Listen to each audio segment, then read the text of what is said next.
45 seconds.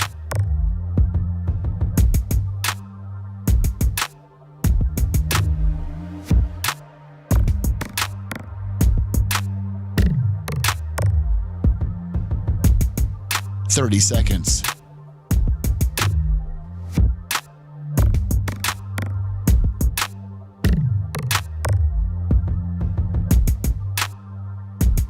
The show will start in 15 seconds, and this is your last audible warning.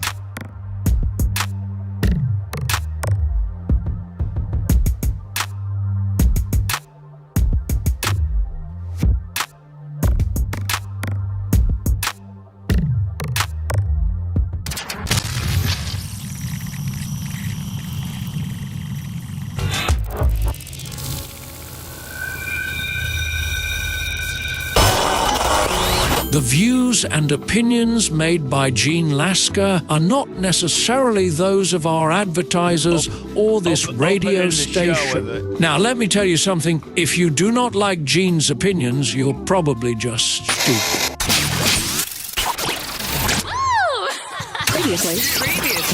Previously on the Bubba the Love Sponge Show. Claim $500. That's my sister. Woo. I love you, sissy. I love her so much. Don't let the IRS hear that. Don't let the IRS hear this. She's your secret asset. She is. Let me thank you so much, and thank you to Ashley for this. It's so cute. Happy birthday, Bubba! Happy birthday, Bubba! Wow. You're listening to the Bubba the Love Sponge Show. Broadcast rights for the Bubba the Love Sponge Show have been granted to this station by the Bubba Radio Network and is intended solely for the enjoyment of our listening audience. Any rebroadcast, retransmission, or other use of this production without the express written consent of the Bubba Radio Network is prohibited.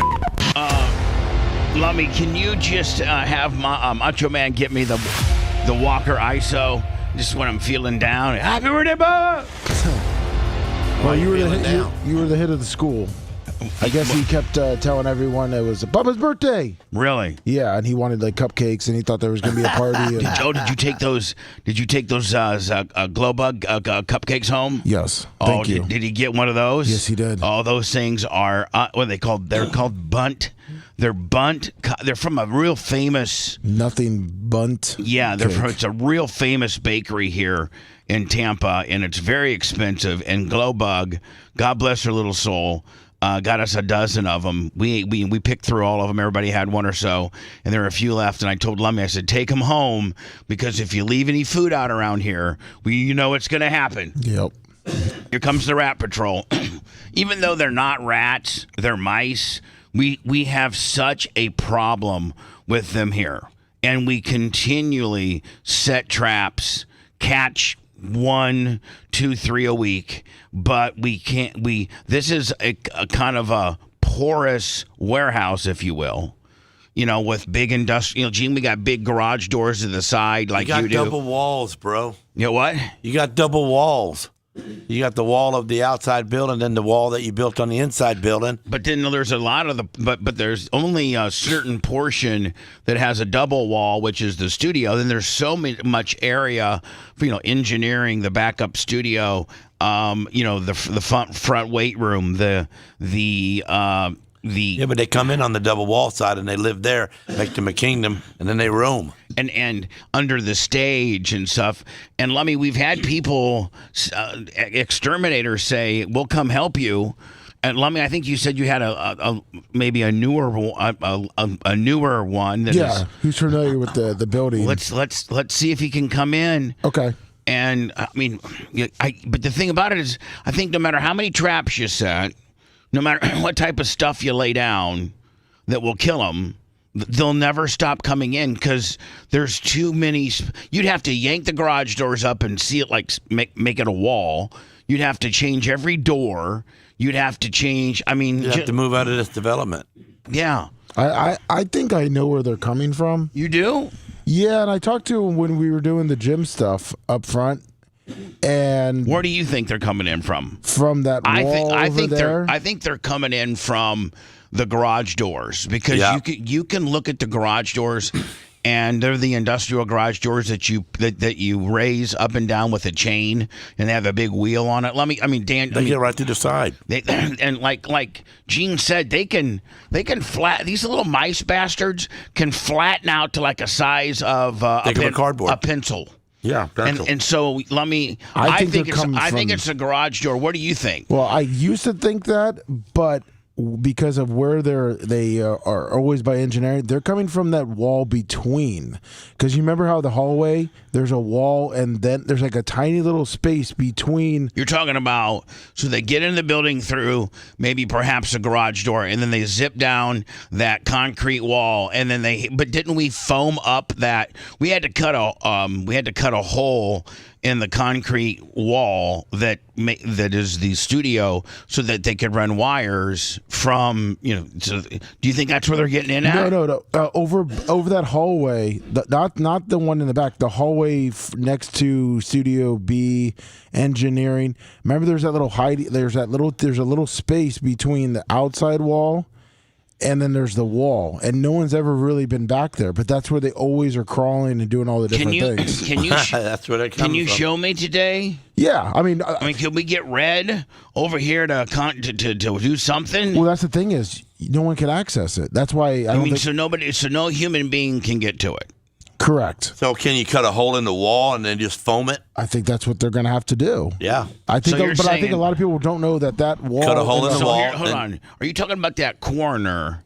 I'm just talking about the kind of like by where the old prize wheel used to stay. That area. No, I'm talking about the east. The hallway. East wall. The hallway against Bakemore Pies? Yes. Okay. That hallway. The east wall, man. I had no idea. I had to get my compass out for that one. Seth literally has his iPhone out on directional right now, and he's trying to find out where the east wall is. Bubba, I had, back when I lived in Old Northeast, we had rats and mice, whatever you want to call them, and our exterminator said that this is just part of living in Florida in this area, that there's going to be mice and rats in every single house. My sister has a multi-million-dollar home, and they found a mouse a couple weeks ago, and she called the builder. She's like, "Are you?" And the builder was like, "Listen, there's nothing anybody can do. Like, they'll come in through an HVAC hole.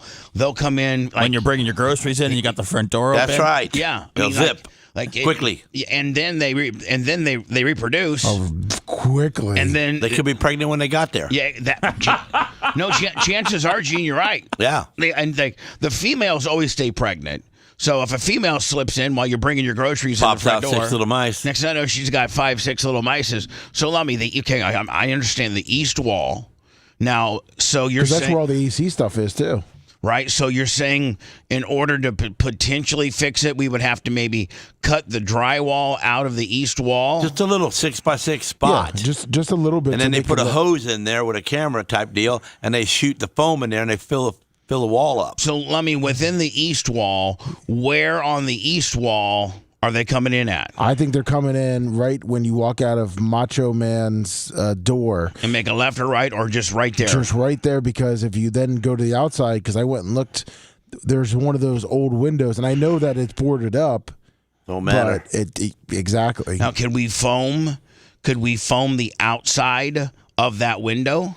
Probably, with that industrial strength foam? Yeah. And, that stuff's amazing. And they don't like it. They don't like eating it. No, they don't.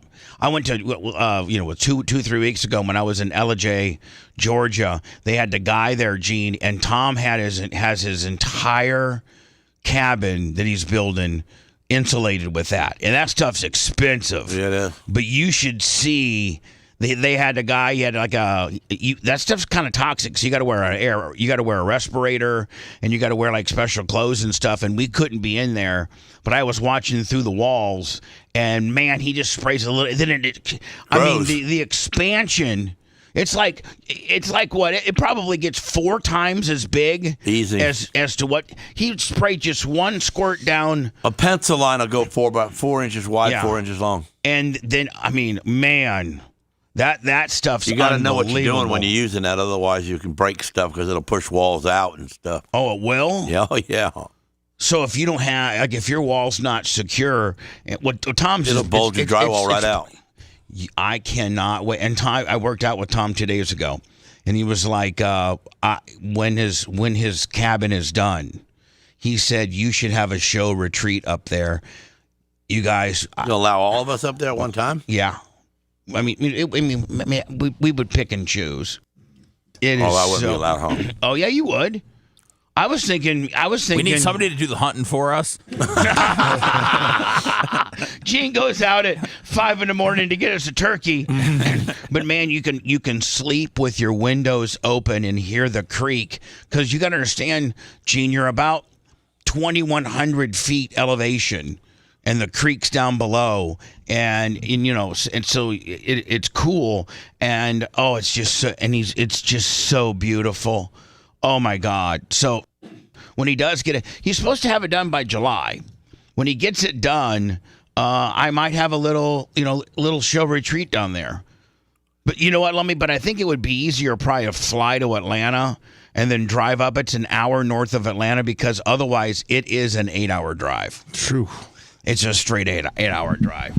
Gene, are you good at driving? I mean, does driving far distances, like, are you freaked out by it? Like, I got to think that Seth would not. I got to think that Seth wouldn't do well on an 8-hour drive. I do fine. I mean, normally Phoebe handles the majority of the driving, but I'd rather fly somewhere. I mean, I'd rather drive somewhere than fly. Oh, you would? Yeah, I like to Me too. Bring all my stuff with me. We could actually. Yeah. We could actually. I don't get fingered. We could actually do like we could almost maybe do a content house up there. It is so beautiful. Tom, I'll show you some. I mean, Gene, I'll show you some pictures. It is so. How many bedrooms? Are we gonna have to double up at all, or we all have? Let me see. 1, 2, like 4 bedrooms, but a couple of the downstairs one have like a double set of bunk beds for like if you got kids. But adults can sleep in bunk bed. You know what? I'd sleep in a bunk bed. Yeah, I'd put Merch Crick up. Of course, I should get the master suite, but I don't care. I'm so. Wait a second. You'd put the Merch Crick on top so you didn't fall on her? Well, yeah.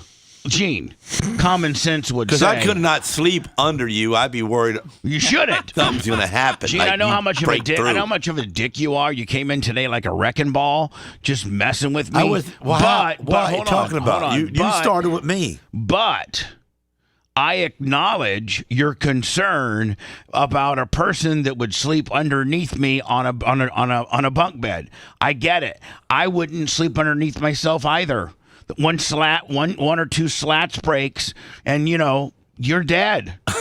You get 300 pounds. It's 5 feet on top of you. Just drop. You'd be 30 mile an hour by the time you hit me. I'd be 37.5 mile an hour. It'd be like being trapped under the rubble of a earthquake or something like that. Like those people in Miami in that condo. You know what I'm saying? Oh no. We're live from 911. Hello, LJ 911.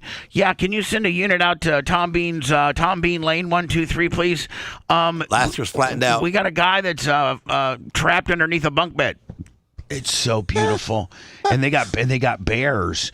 We have to worry about mice. Yes, they got to worry about bears. They worry about bears. Like when they take their trash out, they have to put them in what they call bear boxes.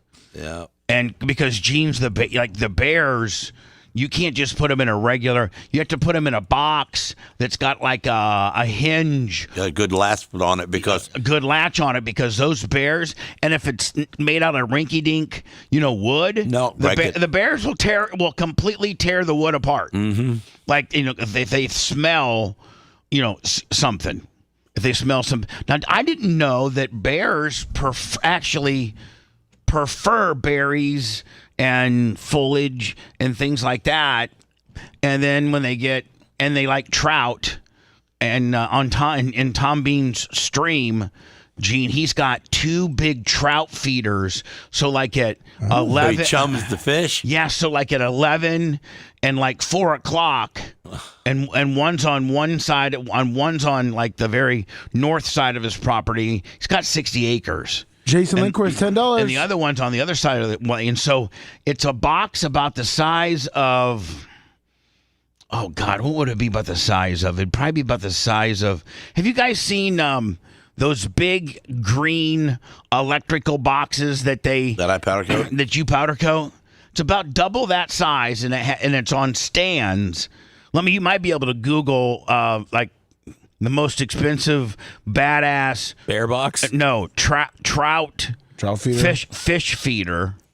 And Gene, so it knew the fish. I swear to God, they have an internal clock because about 10:45, you can be standing out right on the banks of the stream, and they all start. And it shoots out this big old load full of pellets, and they eat them up. But the Canadian geese are there too, and they're pretty badass. So he's got a fish feeder. Geese will chase you too. Oh, they're mean as hell. Yeah. So if you I'd like to get bit by one. I got bit by a geese one time when I was a kid, and I've been scared of them ever since. I was at Uncle Max's house. They don't hardly got no teeth. No, they don't. They got like a sandpaper tooth. Yeah, but like if sandpaper had you got jacked up by a goose. If sandpaper had no, man, they're mean. Hey, if sandpaper had little nub teeth, that's what geese are like. Like 40 and Gene will grit. tell you, they will. They're not. They'll chase you. Yes, they'll chase you. Like most animals are, and you'd be running, and they'll fly and then bite you back. Like a seagull, like they're pretty aggressive. Oh no, seagulls at the end of the day. Nothing like a seagull. At the end of the day, a seagull just wants what's in your hand. Dude, seagulls will get up in your face, man. I don't know what you're talking about. I understand a goose might be nothing to mess with, but don't talk about seagulls like they're nothing, man. I never had no seagull come after me. Dude, seagulls, maybe they're probably scared of you, Gene. I mean, but seagulls, a whole group will get up in my face. I'm telling you, yeah. I'm telling you right now. Is it because you have food? No. What? They can tell I'm weak. I mean, I'm telling you right now. Hold on, let me see if I can find this. Geese are some of the most aggressive animals. Look at this, Lemmy. Hold on, I think I found this. Funniest geese attack compilation. Watch. Let me see here. Well, this guy's taunt. Oh, all right. I have no idea what Buddy did. One's on his head. Those geese, but he left his kid. I think that's his golf course. I think that's a golf club. I think those are golf clubs that you put on those. Yeah, he's out on they are. And he's trying the golf cart. And he's got his balls down by the geese hole, and so he wants to get his ball and shoot it, but the geese are like, bitch, they ain't having this is our area. You ain't coming in here, so watch this. But they are not having it. Look. Come on, you got to bring your gloves. You don't just leave them there. Oh, right on the pavement. Are you golfing in winter? How do you slip like that? Let's go. It looks like the staff of 2007 is in quite the predicament. They're biting them. Oh, no. They're not happy with lanky legs over here. Step on it. Look. Oh, not now, my kid.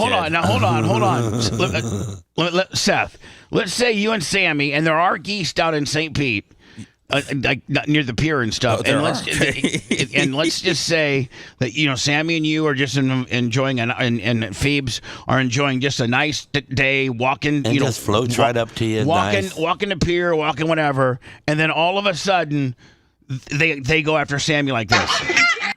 Nah, man. That's like when Rocky would try to catch the chicken. And he starts laughing.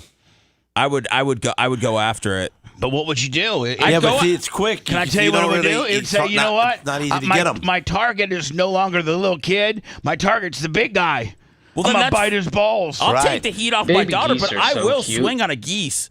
You'll have to. But it's going to move quickly and fly too. I'm fast, Gene. I used to shadow box. But you can't fly. Seth Kushner incarcerated for swinging on a geese. But yeah, look at not a protected, good time too. to get your camera out. Look, they'll get you. Oh, especially if you get near their When they're babies. If you get near their babies, watch. Gene, that geese try to get him on a bike. Yeah. Oh, yes, the beautiful sounds of geese. They laugh at you when they're done. Vladimir, I thought I told you this. I said no more cat food. I want. All right, this guy's trying to be a comedian. I was at Uncle Max's house, And Uncle Max was my mom's sister's husband. Who there's a whole story about that, how he faked his death and how the whole family thinks that he poisoned Aunt Judy and that's how she died, and how he was molesting my cousins. There's a whole Uncle Max story that I don't even want to get in. Oh my God! Everything was cool until you said that. Yeah. Well, I was liking the dude doing it. Well, my dad Really said that. my dad jacked him up one time. I bet. My dad gave him the good news real fast because Max was like the size of. Let me has Gene met 7-Eleven? Yeah, I met 7-Eleven. All right, so Max was about that size, and my dad was about 2 inches shorter than Lummy. Like my dad was like 6'1", 225, regular size man. Worked in a factory as a pressman on a printing press. You know, I mean, Gene was probably, arguably, the best old car restoration expert there was. Could do body work with lead instead of Bondo, and he would use fluxed in lead, where he would flux lead in, then hand file it, like a man's man. Yep. Like if he would have been around when we were driving, he would have been our engine guy on our sprint car. You know what I'm saying? Like, you know how Jimmy Dials would tune it up and stuff? Yep. Doug Clem be tuning it up. He'd even do a rebuild for you. So he never left the 50s. He's just a bad man. Right. So I get chased by these geese out there at Max Johnson's farm. And I'm crying. I got 2 geese that have bit my calf. And you were crying. And I hold on. It gets worse. And so I'm bleeding.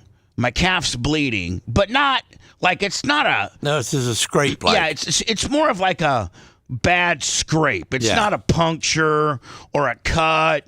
You know, it'd be like almost a knee scrape, but it is bleeding because they. Broke the skin. Well, so here's the worst part of all. They didn't tell me that they had an electric fence. What? Did you hit it? So you try to climb it? I'm out in the field with the kids, Mike, Jeff, Jimmy, Mark, Max, and we're out there, throwing the baseball and whatever. Next thing you know, the geese come up from the river, and the Johnson kids know where to go. And I'm trying to follow them, but I don't know where I'm going. And I go to grab this fence. Oh no! And you know how sometimes when you're getting electrocuted, you can't let go. No, it makes your hands crimp tighter. Like it won't kill you, but you are like locked on. It'll make you bite your tongue. So I'm locked on, and I'm getting shocked. And that's how the geese catch me. And 2 or 3 are biting my ankles, and we were in shorts. It's the summertime. We're in an ankle. Biting my ankles and my back of my calves. So it breaks the skin. Now I look around. I'm getting bleeding. I'm crying because I can't unlock myself. I'm getting shocked and bitten. And all the kids are laughing at me. All my cousins are laughing at me because, I'm like from the city and they're like from the country. And I guess that's how you initiate, your city friends, is you let them get devoured by geese. And they used to make...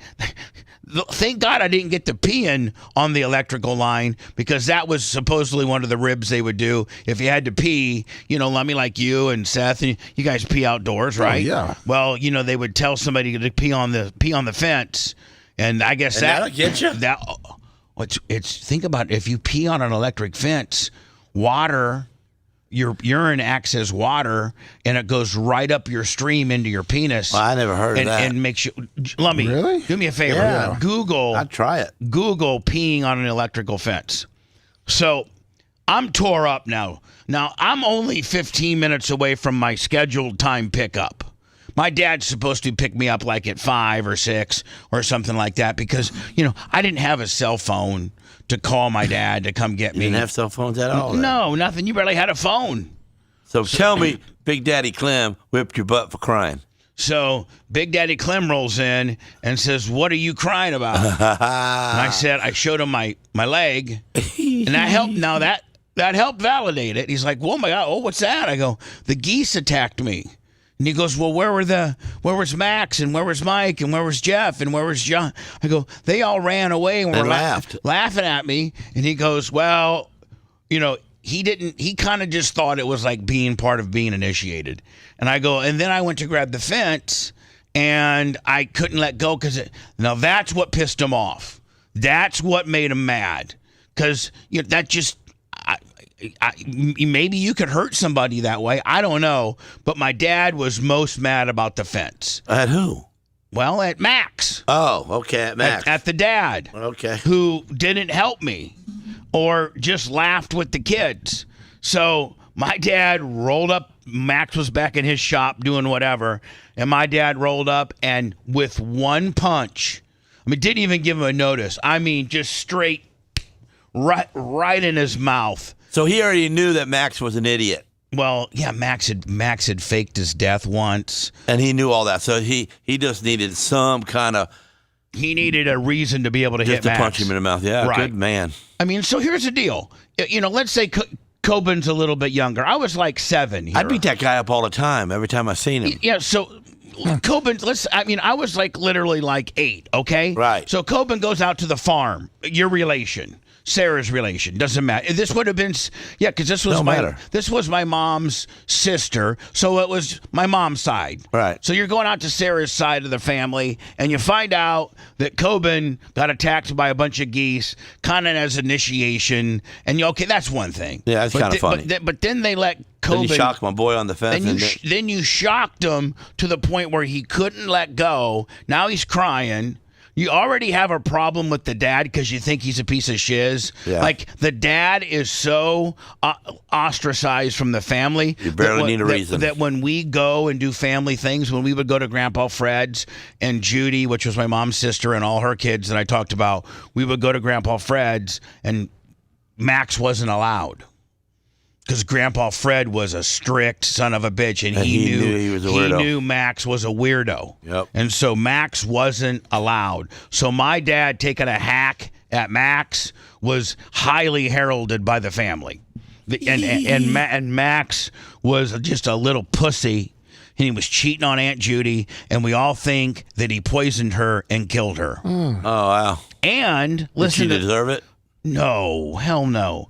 And listen to this. So Jimmy and Jeff were both the older kids. They were the oldest kids. One was 16, one was 17, and they were star basketball players for Tippecanoe Valley, and one was 6'6", and one was 6'7". Now, Max is like 5'10", okay? Sawed off little son of a bitch. Well, Missy and I think Amy, they had 8 kids.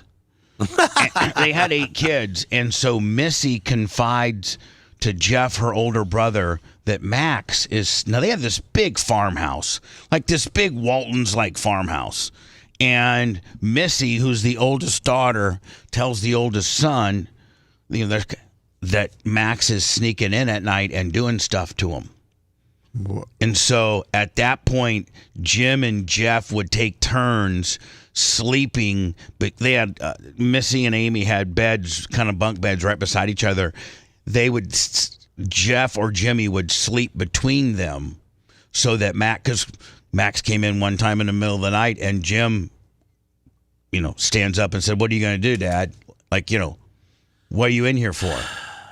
So I'm just telling you, that my family's messed up to the point where the older Johnson brothers had to protect their sister from their father because he was a whack job. I'd stab him to death. Oh, yeah. You would. Yes, I would. Speaking of death, we lost a good one yesterday, but we all knew this was coming. Who? Well, I'm getting ready to tell you, and you're not really a football enthusiast, but it is on our screen right now, and it is affectionately known as Mongo. Number 76, Steve McMichael, defensive lineman. I think he was. Well, Gene, you're not up on football. The latest, he was inducted in last year's Hall of Fame. Defensive lineman for the Bears for the Super Bowl winning 86 Bears. I think the front line, correct me if I'm wrong, Seth, was Mongo, Dan Hampton, Richard Dent, and William Perry. I think that was the D line. Yes. I remember Perry. He was the fridge, right? Yeah, but he wasn't. He was a lineman they made him into a back, and he just walked it on in. That was more of a gimmick. That, you know what? If you think about it, that was kind of smart. That was kind of the beginning of the tush push, was it not, Seth? It was the first time that that the league had put a really big guy in there to create a hole to Havoc. So that was kind of where the tush push started. Well, no, I mean, was with the fridge. Well, the fridge carried it in. Yeah, the fridge but it picked was up a fumble one time and ran it in. So then they started just giving him the ball. Well, a lot of times when he got close to the line, he'd either be used most of the time he got the ball, but a lot of times he'd be used as a decoy to smash a big hole for Walter to jump over like a high jump. So, yeah, that too. So it's more prevalent now because a lot of teams don't carry fullback, so they'll put an offensive or defensive lineman out there to lead the way sometimes. Right, or a tight end. Yeah. So, when McMichael got inducted into last year's Hall of Fame, and the induction was bedside as he was there with his family, and you could tell at that time. Is that why they did it for him? Yeah. Well, they wanted. First of all, his career and his legacy and his stats probably would warrant to being in the Hall of Fame. So it's not like this is a far stretch. He was a great ball player. He was part of one of the things that they determine whether you make the Hall of Fame or not is, have you won a championship? That's one of the very many things. Now, of course, people like Dan Marino and Fran Tarkington and Did they never won one? No. What? Hold on. Jim Kelly went to the Super Bowl with the Bills 4 years in a row. Yeah. The Buffalo Bills in the 80s, 90s, whatever it was, 90s. They went to the Super Bowl, including one of which was in Tampa, and the guy kicked it wide left, or it might have been wide right. I don't know which one. But right. Gene, the Buffalo Bills and Jim Kelly, who was the quarterback, who is in the. How many people of that Bills era made? I think who was the running back? The little Thomas. He's in the Hall of Fame.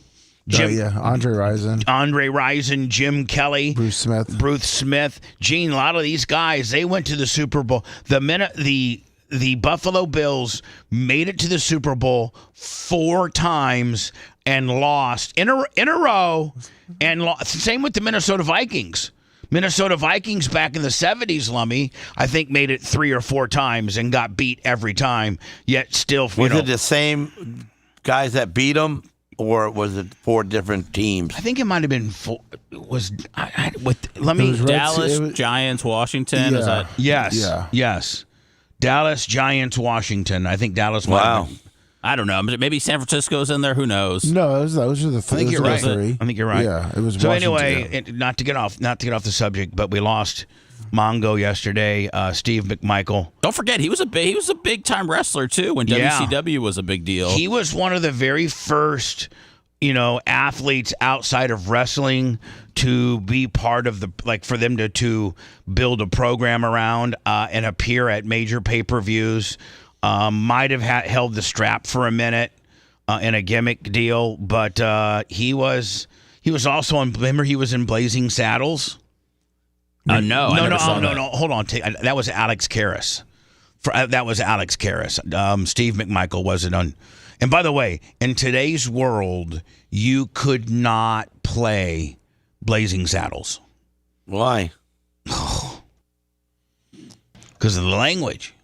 Oh. Very rarely does art go backwards. Usually art gets more liberal, doesn't it?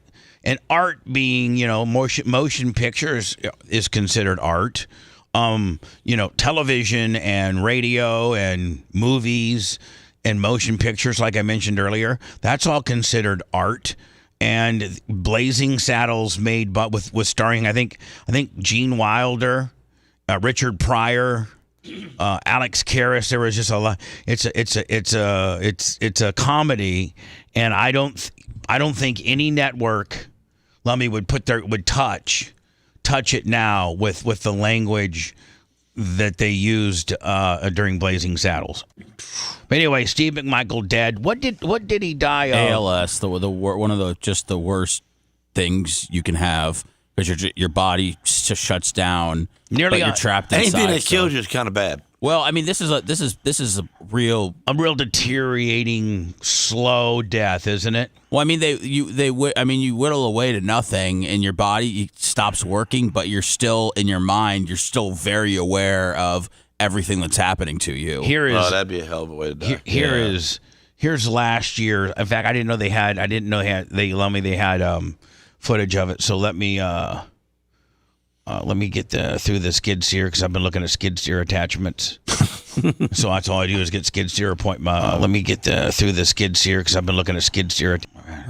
Walter Payton's son was bedside yesterday when he passed. And that's another one. Walter Payton.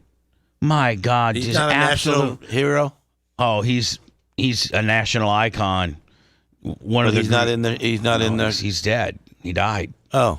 Was it pancreatic or some spleen, cancer of the spleen, or something super rare? Yeah. And arguably, although he didn't have the rushing record, arguably the greatest running back to ever play the game, Walter Payton. And that comes from a hardcore Packer fan.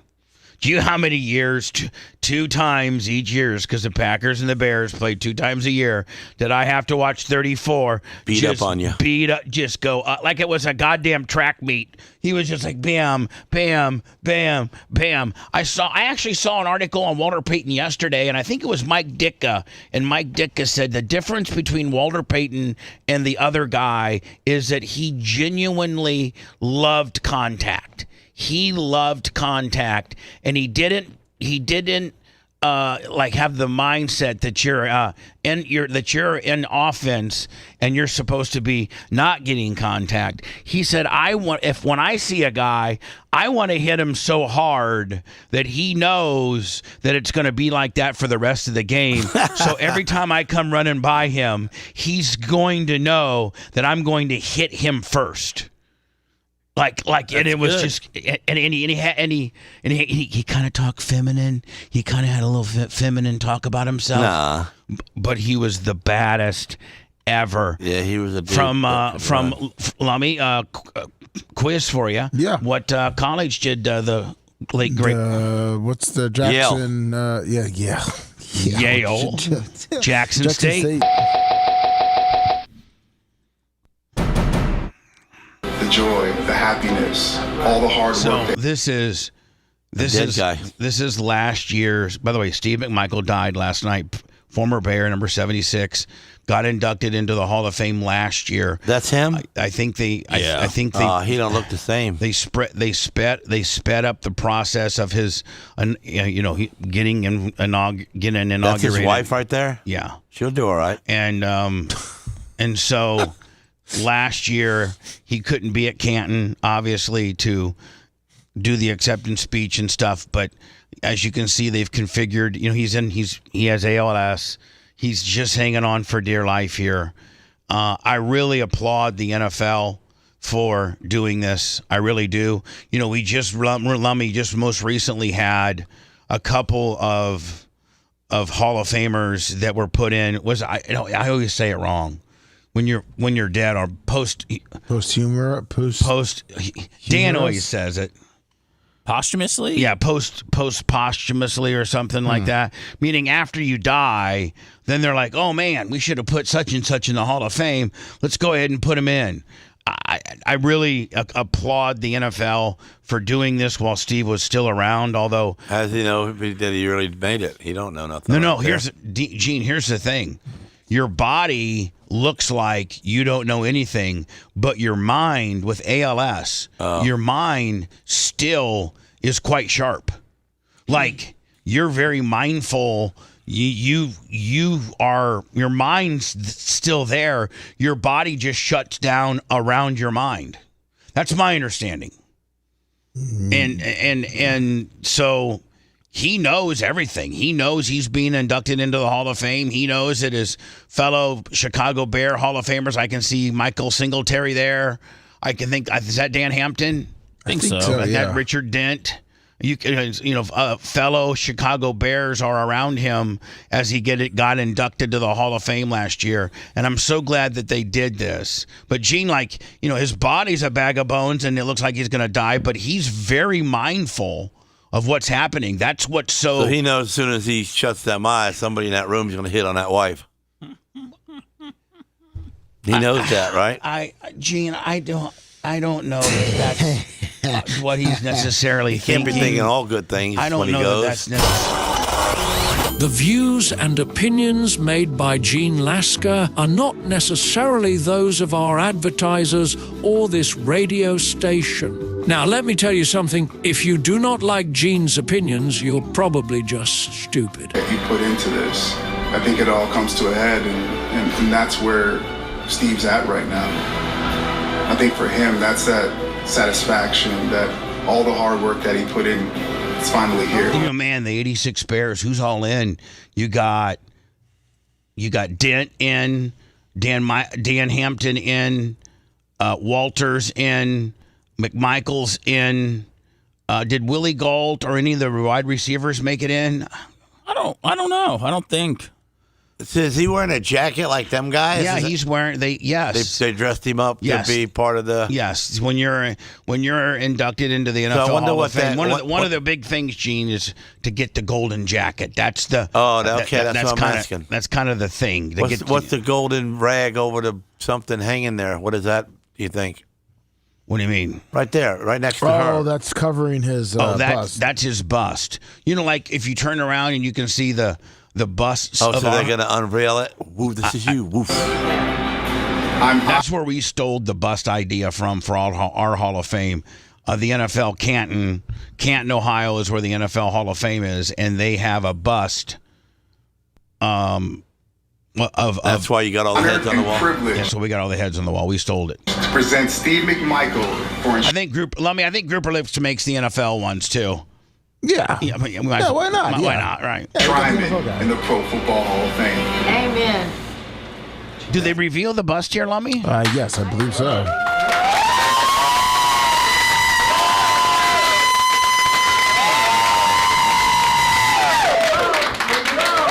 And he's just in a frozen state right there. Well, he is, but he's not. He is body-wise, but his brain... Well, how do we know that?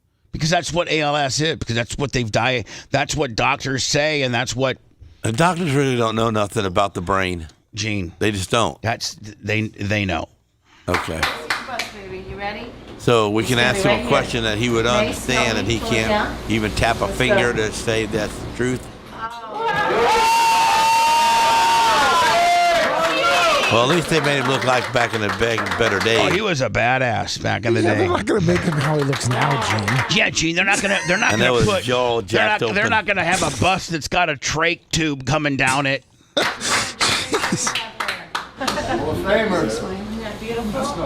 that beautiful? That's you, baby. That's one they've done. All right. So anyway, we lost the great. That's Steve. cool. We lost the great Steve McMichael. Rest in peace, Steve. Great defensive lineman, nearly 100 sacks. So all you football guys are happy today? Not that he died, but that he's. I'm happy. He got him ahead on I'm happy. I'm happy that he was inducted into the Pro Football Hall of Fame, and while he was still alive, and people go look at that stuff. Oh yeah, I mean it's cool. Yeah? It's very popular. Yes. Is it a vacation place? Yeah, people will hook to a hotel. Build their vacation. I'm sure there's there's not a lot going on in Canton, Ohio.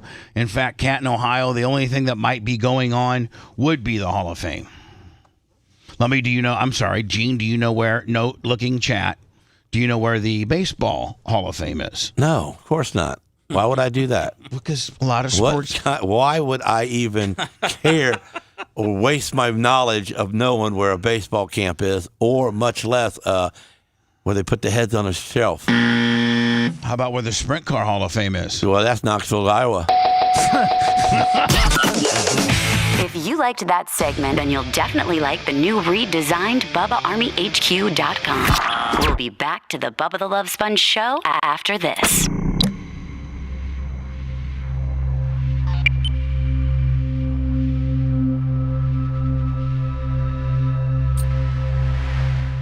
And the bald eagle.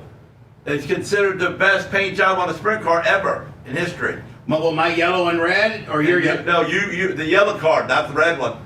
You with the yellow car. The one that was on the front page of the magazine? Yeah, that's exactly right. With Doug Auld? Yep. Did you know Doug died? Yeah. That's been a while. Oh, it's been like 10 years. Yes, sir.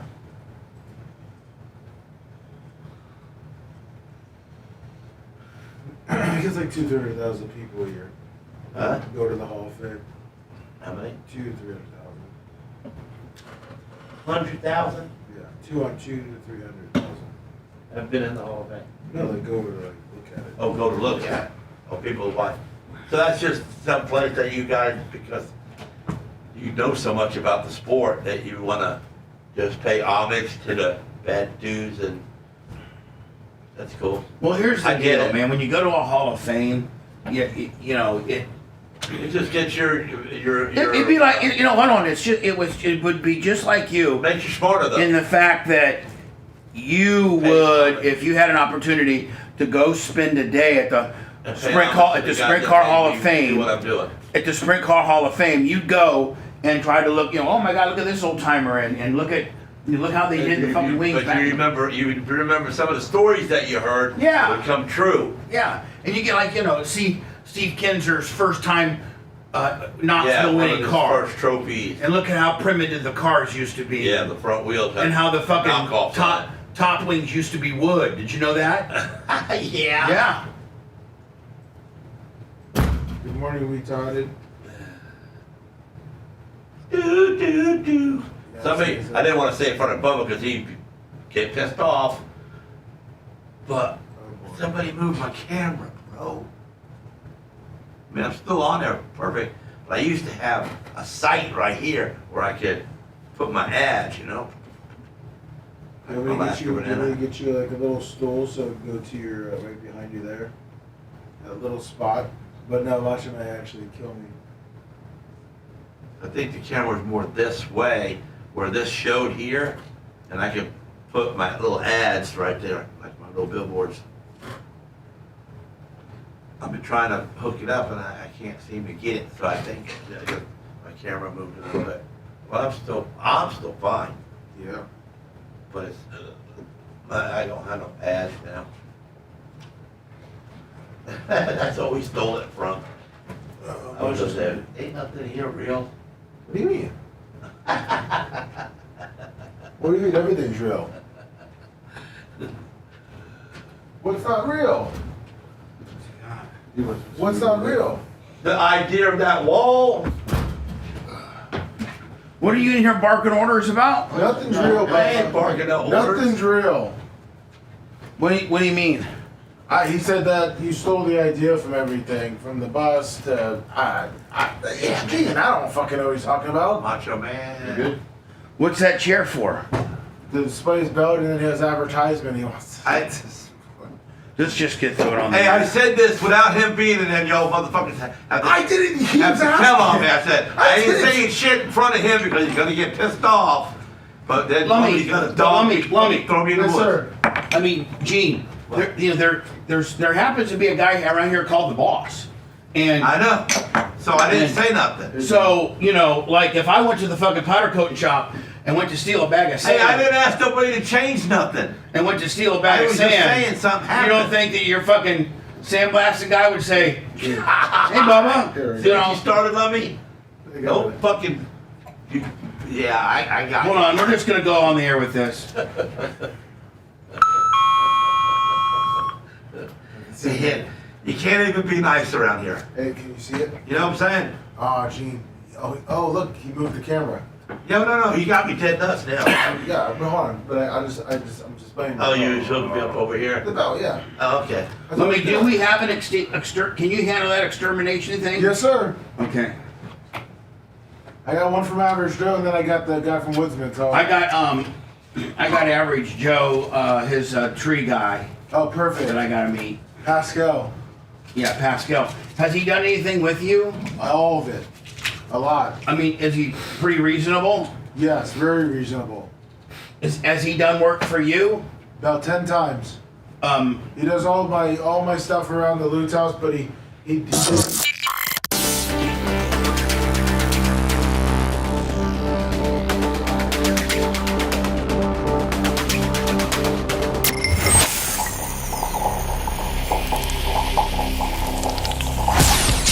Happy birthday to you. Happy Broadcasting live from the Aquabito Studios. Aquabito.com/Bubba. It's the Bubba the Love Sponge Show. Gene, sometimes I turn the mics on early, so shut up. I see the red dot. Yeah, I know, but you're I know talking. what's going on. You hear your... I know we got a boss. With your Edward Scissor... Yelling about it. With your Edward Scissorhand hairstylist. Oh, now you want me to wear a hat? No. Can you make up your mind? I want you not to... No, I want you to do whatever you want. But, I mean, today you have been a handful. Even Seth has told me, man, Gene's a handful today. I don't know why. Yeah, what is your problem? And I guess I think I had a problem. I thought I was being the coolest I was ever going to be. And so hold on. I guess when I was out peeing, you told Lummy that my entire... I said this. I said, somebody move your camera. And I said, but I ain't saying nothing when the boss is sitting over and with sponges over there because he'll get mad that I'm saying something about it. So I'm not. But I'm just saying, the camera used to be a little bit jacked to the right so I could have my little sports...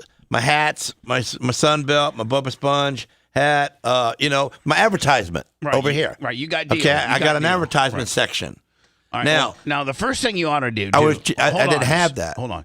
First thing you ought to do is you ought to be a little bit more mindful that your stupid ass Tropicana orange juice can is in the way of your Sunbelt logo. That's on you, dumbass. Gene, do you think someone's going to take your banana? Yeah, so he wrote his name on his banana. And so Gene, and Gene, do you really think that somebody's going to eat your half-ripe banana? You never know, man. I want that banana. It's a good one. It's all yellow, and I got a black spot on it. So I put my name on it. So just in case. Why wouldn't you put it off screen? Because the screenshot's you, the microphone, and then the two hats. Because it's TV, man. It's cool. Banana's got a name on it, and that's mine, and it's on TV. Okay, well, you should probably move your... People are going to notice it. They're going to notice the Bubba Army hat. They're going to notice my Sunbelt hat. Okay, you should probably... Man, look how nice that... Perfect. Macho Man, you're the man. You should probably move your orange juice thing. Well, that's why I've been drinking it. I mean, I'm not going to sit there and, Why can't you put it over to the right a little bit? Okay. Off camera. There you go. And now I'm hearing that you're demanding... I didn't demand anything. I'm hearing that you called my studio a ripoff. Everything. All this happened during 5 minutes? You know what? Yeah. I didn't. Yes. Rip off is not the word I used. I said, wasn't nothing in here real? That's what I said. I asked him what he meant by that. It's built on a web of lies. Right. Because I thought that wall was, distinctly cool, kind of, because all the heads are on there. And now you're saying you broke the bubble and said, I stole it from the Museum of National Arts of the baseball guys. The Museum of National Arts of the baseball guys. Gene, there's a lot of different situations in awards and various Hall of Fames and things like that where they use a person's bust to commemorate what they've done. I've never seen it. Oh, it's in every Hall of Fame that you go to. Really? Yes. Whether you go to the Baseball Hall of Fame, the Basketball Hall of Fame, they have a bust of... Well, you used to have one of you. What happened to that one? I'll tell you what happened now that thanks for asking, is that Spice Boy stole it, took it over to the Cox building. I'm sure Seth saw it. It was until they put a lot of accusations on me. No, but I mean, it gave it to Calta. For what? No, this is how it happened. It was Dave Rice. No, it wasn't. I just knew the Spice had a giant hookah at his cubicle. Carl Harris. So Carl Harris. Yeah. Carl Harris was my production guy here. And then when we started Bubba 98.7, I demanded with Beasley that he be the program director. So they gave him a program director slot for Bubba 98.7, of which that was moving him out of this building into the Beasley building. And he took that bust with him. Some people called it Kim Jong-un because I do look like Kim Jong-un. And he had it in his office. And then he got fired. And it stayed in the Beasley office for the longest time as a rib. People would mouth pump it, and I think they drilled a hole in the mouth. And you're saying they skull effed your bust? Yeah, dude, that's rude, man. So then Orlando gave it to Calta, and Calta took it to the Cox building, and now it's at the Cox building. I don't know if it's been thrown away. I don't know if it went over to Calta's house. I don't know if it Calta's house. Well, his studios are from his home. He ripped off our concept, and at least I do know this. We are the first show in Tampa history to have our starting back in 2006, the first radio station. I'm sorry, the first show to have its own standalone facilities. Yes. And that got you kicked out, and then now everyone does it or want to do it. What's that now? Well, because everyone complained that, you remember back in the day, they would all complain because you never were over there. Right. And now they all want to be outside. Exactly. Yeah, oh, man, Bubba, one of the things that they fired me from Cox from, one of the many things is, or that I've heard, Seth can correct me if I'm wrong, but is that since I have my own facilities, I'm not in the building. And I'm not as accessible to as I would be if I was in the building, causing a little bit of a distance situation. And so they used having my own facility. Meanwhile, Tampa was just one of 14 markets along with Sirius XM. So it made sense to have my own facility. Actually, on my, Rush and George Norrie and some of these great broadcasters before me started, Jim Rome, they all started the off-site studio facility template way before I did. I'm the only one that started it in Tampa, and that's one of the reasons they used to get rid of me. Now they all do it. Yep. Now it's you're considered cool. So well, how is he running a business in a residential area? For the life of me, I don't understand how he's doing that. I know he lives in Cheval. I don't know how I don't know a lot about it, but from what I can gather, he turned his garage into a studio. And I know that Cheval West, there's two parts of Cheval East and Cheval West. I don't know which part he's in, but I know that with my sister's homeowners association and CDC, and with my mom's homeowners association, and when you live in a neighborhood like that, you might have a homeowners association. Yes, yeah, we do. That one of the things is you cannot run a business out of your home. Right. Ours doesn't even let you have magnets or stickers. So if I was to drive the smart car, I would have to pull it into the garage. Right.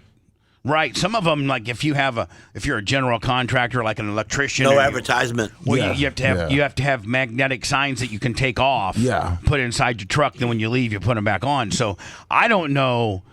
I mean, Calta's been doing his show from his house now since COVID, and so we're going on 5-6 years. How does that fly? How does that work? Grease the pockets. I mean, how does? Maybe Ask the Dom gets things done. Maybe. I mean, the guy seems to be able to get away with everything around here. So I know that. I mean, to each its own. I think if you had a house and you weren't in a neighborhood and let's say you had 5 or 6 acres, and you weren't part of an HOA and you weren't part of a CDC, I think you could do it then. Oh yeah, because you're in the you're not part of a. I think it's you're not part of an HOA. Yeah, no, you can do whatever you want on your property at that point. So anyway, Gene, as much of a dick as you are, these studios are absolutely, arguably some of the nicest, high-tech, cool-ass studios in all of radio. This facility right here. Oh, yeah. And now, Gene, you've asked Lummy to bring the Napa. See, Gene, you're making a mistake because if you wanted the belt to be on camera, you should have had Lummy put it on your. Well, that was before Macho moved the camera to show his advertisement. Well, you should put the Napa the Napa stool right by where the banana / Yeah, Bubba I'll Army move hat it. is. Yeah, I'm moving out. And because Gene is the current belt holder right now. Gene, there's nothing.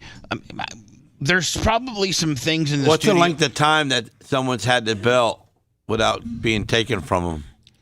I don't know. Why? I don't keep those records. Wouldn't that be The a longest, prestige? the longest time, without even looking, because I know, because Dr. Dan has asked me multiple times, was Dr. Dan with 3 months and 22 days. 3 months and 22 days. Yes. I'm going to beat that. Well, you don't know. I've already been at least a month. Well, I mean, Okay, you got 2 more I'm months. glad you got it locked in, bud. What if Seth says something? Seth says something just unbelievably funny today and brings the house He's down. been working here for how many years now? He ain't. He's had it. He's had it? Yeah. Oh, I didn't know that. Here's the deal. I don't like it, Gene. It's too heavy. It's too heavy. Yeah. Look at Gene. He's got his whole setup over there. His banana, his Sunbelt hat, his Bubba Army hat. I'm all business. I mean, you got it all set up, do you not? Yep. So was there another high school shooting yesterday? Oh, boy. 16-year-old stabbing. Okay, stabbing. It seems like people are getting a little more stabby than shooty, does it not? Well, yeah. The 16-year-old, a 16-year-old stabbed by fellow student. Well, that track kid got stabbed once to the heart.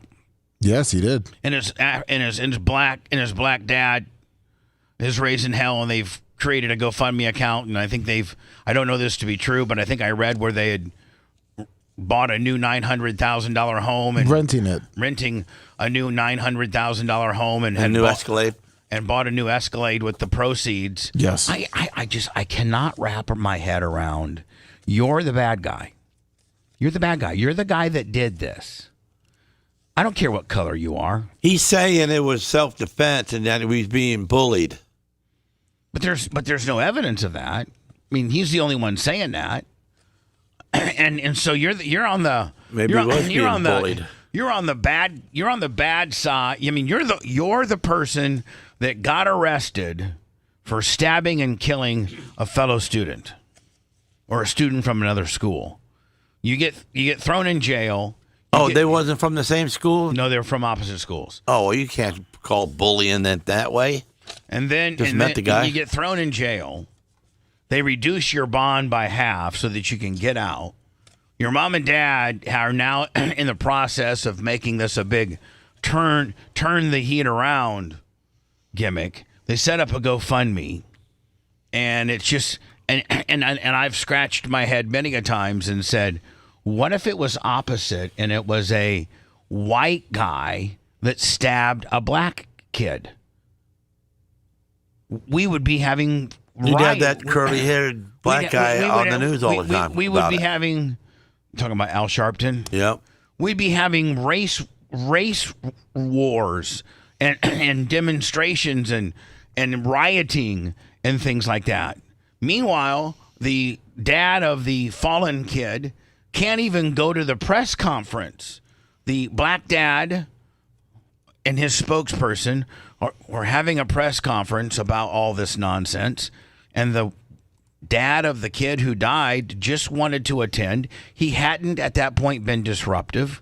He was just trying to see what they were saying, and they wouldn't even let him into the press conference. Like, how does that happen? I don't know. The press is lying. Hello. Hello. Yes, sir. Yeah, I got a question for Lasker. Why? We've got a ceramic grill. It's about metals. We got a ceramic grill that got washed up in the hurricane, all beat up, but it survived. It's a Kamado Joe, similar to like a big green egg. So it's a lifelong, really nice grill. But the thing never cracked. We dug it out of a foot of dirt and everything pieced back together really nicely as far as the gouges in it. But the side trays we've got are all aluminum. It's about 5 years old now, so they're starting to flake off. It was powder coated originally. So just looking for advice on what's the best way to strip it down to bare aluminum so we can refinish it off with sandblast it, some new paint and freshen it up. A fine sandblast or a glass bead. The problem that we've got with that, though, is we've called a couple companies around, and it's such a small job. It's just the two side plates and then a couple little small pieces around as well. But most people won't even touch it because it's so small. And then the ones that do are like, $500 or $600 just to even touch it. Well, the thing all. about it is if you got a big oven, you got a 20-foot oven, 10 by 10 by 25 or something like that, doing a couple pieces at one time there's no profit in it. So you'd have to wait, Gene, till you had a big job, and you could. You'd just have to wait till you can put that along with another big job at the same color, which pretty much anybody can do, but you just got a little bit of a wait time. Now, Gene, what's your most popular color? Satin black. All right, so if the guy said, "Hey, listen, now, sir, I would be willing to have my grills satin black, knowing that you do satin black." Well, I can do it during the week, anytime. What's what I'm saying? So if a guy goes, "Listen, I don't need it," what was the original color on it, sir? Black. All right. Yeah, there you go. So Satin black. Gene does black a lot, so you could probably go down to Buffalo Avenue powder coating. And I'd sandblast along with other things that I'm sandblasting and throw it all in at one time. And when Gene did a big load, I don't know why someone ain't doing that for you. So they're just somebody, because not everybody's Gene Lasker. That's right. Sir, call. Yeah, we just call the first couple people off of Google that you find nearby here in Pinellas County, and that's just the first answers we got after 4 or 5 just bring it by calls me. at the You're end in of the day. Pinellas County. Gene's is literally right by right by the airport, down the road from where the Bucks play, and where Martin Luther King dead ends. And Gene said, "Bring it down," and one of the probably within a week or so, he'd have it done for you. Yeah. Yeah, Tommy's not an issue at all. That's no problem. What's Is this? there Hold any on. other options? What's the size of these grills? Probably about a They're foot by about- 8 inches. Yeah, the side tables are like 14 by 17 inches per times 2, plus a couple of little small pieces that are metal that come with it. The aluminum's in great format. It's just the paint's coming off and oxidation underneath it. What would something like Can't that? lay food on what it. would something like that cost, Gene? $100? 125 probably. $125, sir. Gotcha. Yeah, that's perfect. And then is there any other option as far as doing some kind of chemical bath at our own house to put it in something that would just do the same thing? No.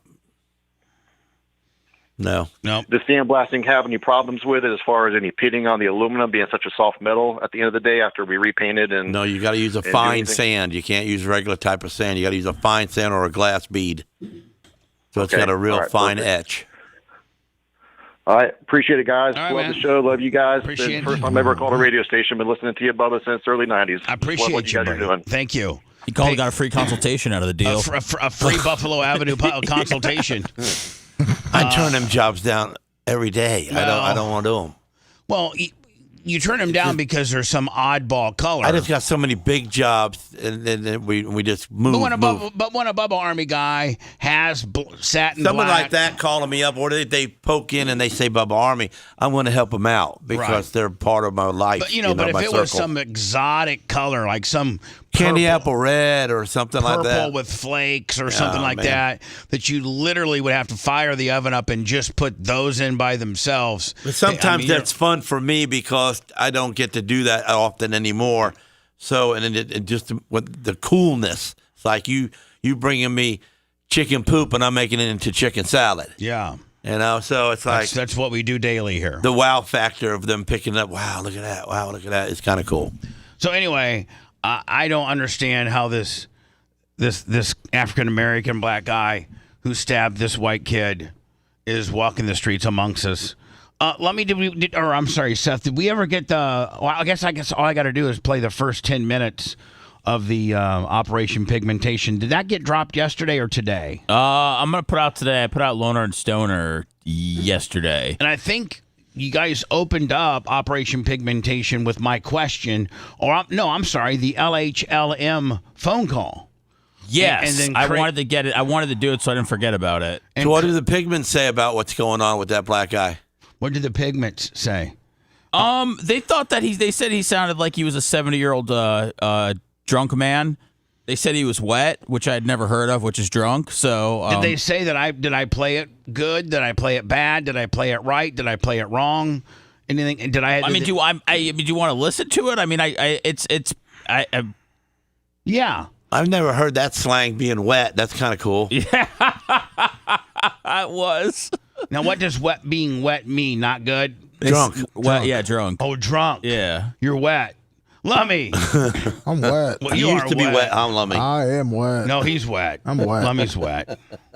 16-year-old stabbed by fellow student at West Potomac High School in Virginia, hospitalized with life-threatening injuries. that just happened yesterday? Yes. And is it just an isolated incident where it's just one kid on one kid? No, it looks like it. What do you call it when someone does it because someone else did it? 3 students got into a fight. Copycat? Yeah, copycat. It's a copycatter. Oh, so this is a guy that saw the black guy do it to the white guy outside of And he got a free Atlanta. Escalade. Yeah, he wants one too. And he got a free Escalade, and now he's living in a $900,000 home because he did a big Sign me up. GoFundMe Easy deal. life. So let me go ahead and stab a kid and see if I can get the same, same deal or same parameters in life. We'll both get off two for one. A 16-year-old boy was hospitalized with life-threatening injuries after he was stabbed by a classmate at the Northern. Jesus, Lummy, how long is this pre-roll? My Maybe God. I'm wondering what we're looking at. Lummy, is there anything I can buy that I don't get commercials? We'll look into. Well, I know for you can buy the radio. You can buy the TV show. No, but I mean, look at it. This is a full-blown 60. Like a full-blown. You know what? I wouldn't buy. I don't even know what that is. Do you? Nor do I care. I want to bring you a quick update as we do have some breaking news coming into the Fox 5 newsroom.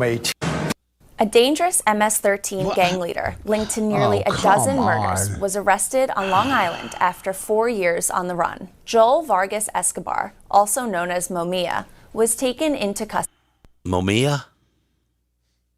Like the New York Post and Fox, and just like they've gotten so crazy with their pre-rolls, and then they're shooting you to another story, and so look, I was like, oh my God. I sent you. I want to bring you a quick update as we do have some breaking news coming into the Fox 5 newsroom. A teenager has been stabbed at West Potomac High School in Alexandria. Fairfax County Police are there at the scene right now. They tell us that the teenager's injuries are life-threatening. They do have another teenager, a suspect in custody. The suspect, a teenager. Gene Lasker said this is a copycat deal because these two, this guy here said, hey, the black kid in Atlanta's is living in a $900,000 crib and got a brand new Escalade for a stab, Willie. Let me stab. The victim, a teenager, is at West Potomac High School in Alexandria. This is in Fairfax County. It's in the Bellhaven area. The high school itself is behind the Walmart on Route 1, if you're familiar with that area. Police are sending additional resources to that scene, Fairfax County Police. We're also sending our crews there as well. David Kaplan's on his way down there, as is Sky Fox. So that's all we know right now as far as what happened. It's at West Potomac High School in the Alexandria section of Fairfax County in the Bellhaven area. But again, one teenager stabbed at that school just a short time ago. Injuries said to be life-threatening. Another teenager is in custody. So we'll have more updates for you as soon as we get them. And again, we do have a crew. Here's what I'm saying. Don't they make kids go? I don't think they do. I sent you the video. Don't they make kids go through metal detectors now? Not every school. If they got the money, or if they have that many bad kids. You mean, so you're saying, gee, maybe the affluent schools might make kids go through metal detectors, but I guess, the average ones don't. Don't need it. Probably couldn't regulate a knife getting into the school. Kids these days are little bitches. You got your ass beat in a one-on-one, so you pulled out a knife and stabbed somebody. It's a pretty long knife. Where do you see the knife at? What a damn clown. We'll get it here in a minute. Enjoy trying not to drop the soap, you little bitch. Try fighting for his life after being stabbed at West Potomac High School in Virginia. Here we go.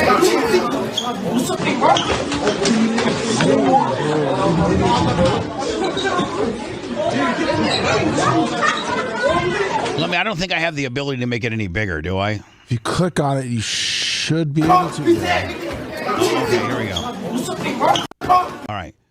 So the red guy's been winning since the beginning. So the guy in the red, this is West Potomac High School, which I'm assuming, Lummy, is like probably in Maryland or something like that. Yeah, Gary lives 20 minutes away from it. Oh, Gary should be first on the scene. Yes. And so it looks like the one kid is cowering, and the kid in the red is just laying the heat to him.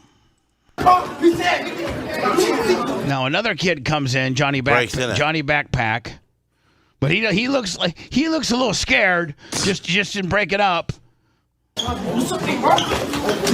we took a hit. So now I will tell you this, though, Lummy. These two little nerd boys, they are sticking up for each other because now Nerd Boy 1 Is back up. Trying to help Nerd Boy 2 because the guy that was hurting Nerd Boy 1 stopped hurting Nerd Boy 1 and went to Johnny Backpack. Now Johnny Backpack is in the midst of getting his ass kicked, and Nerd Boy 1, who at one time was in a fetal position, is up. At least he just he's trying. You got to give him credit. He's trying.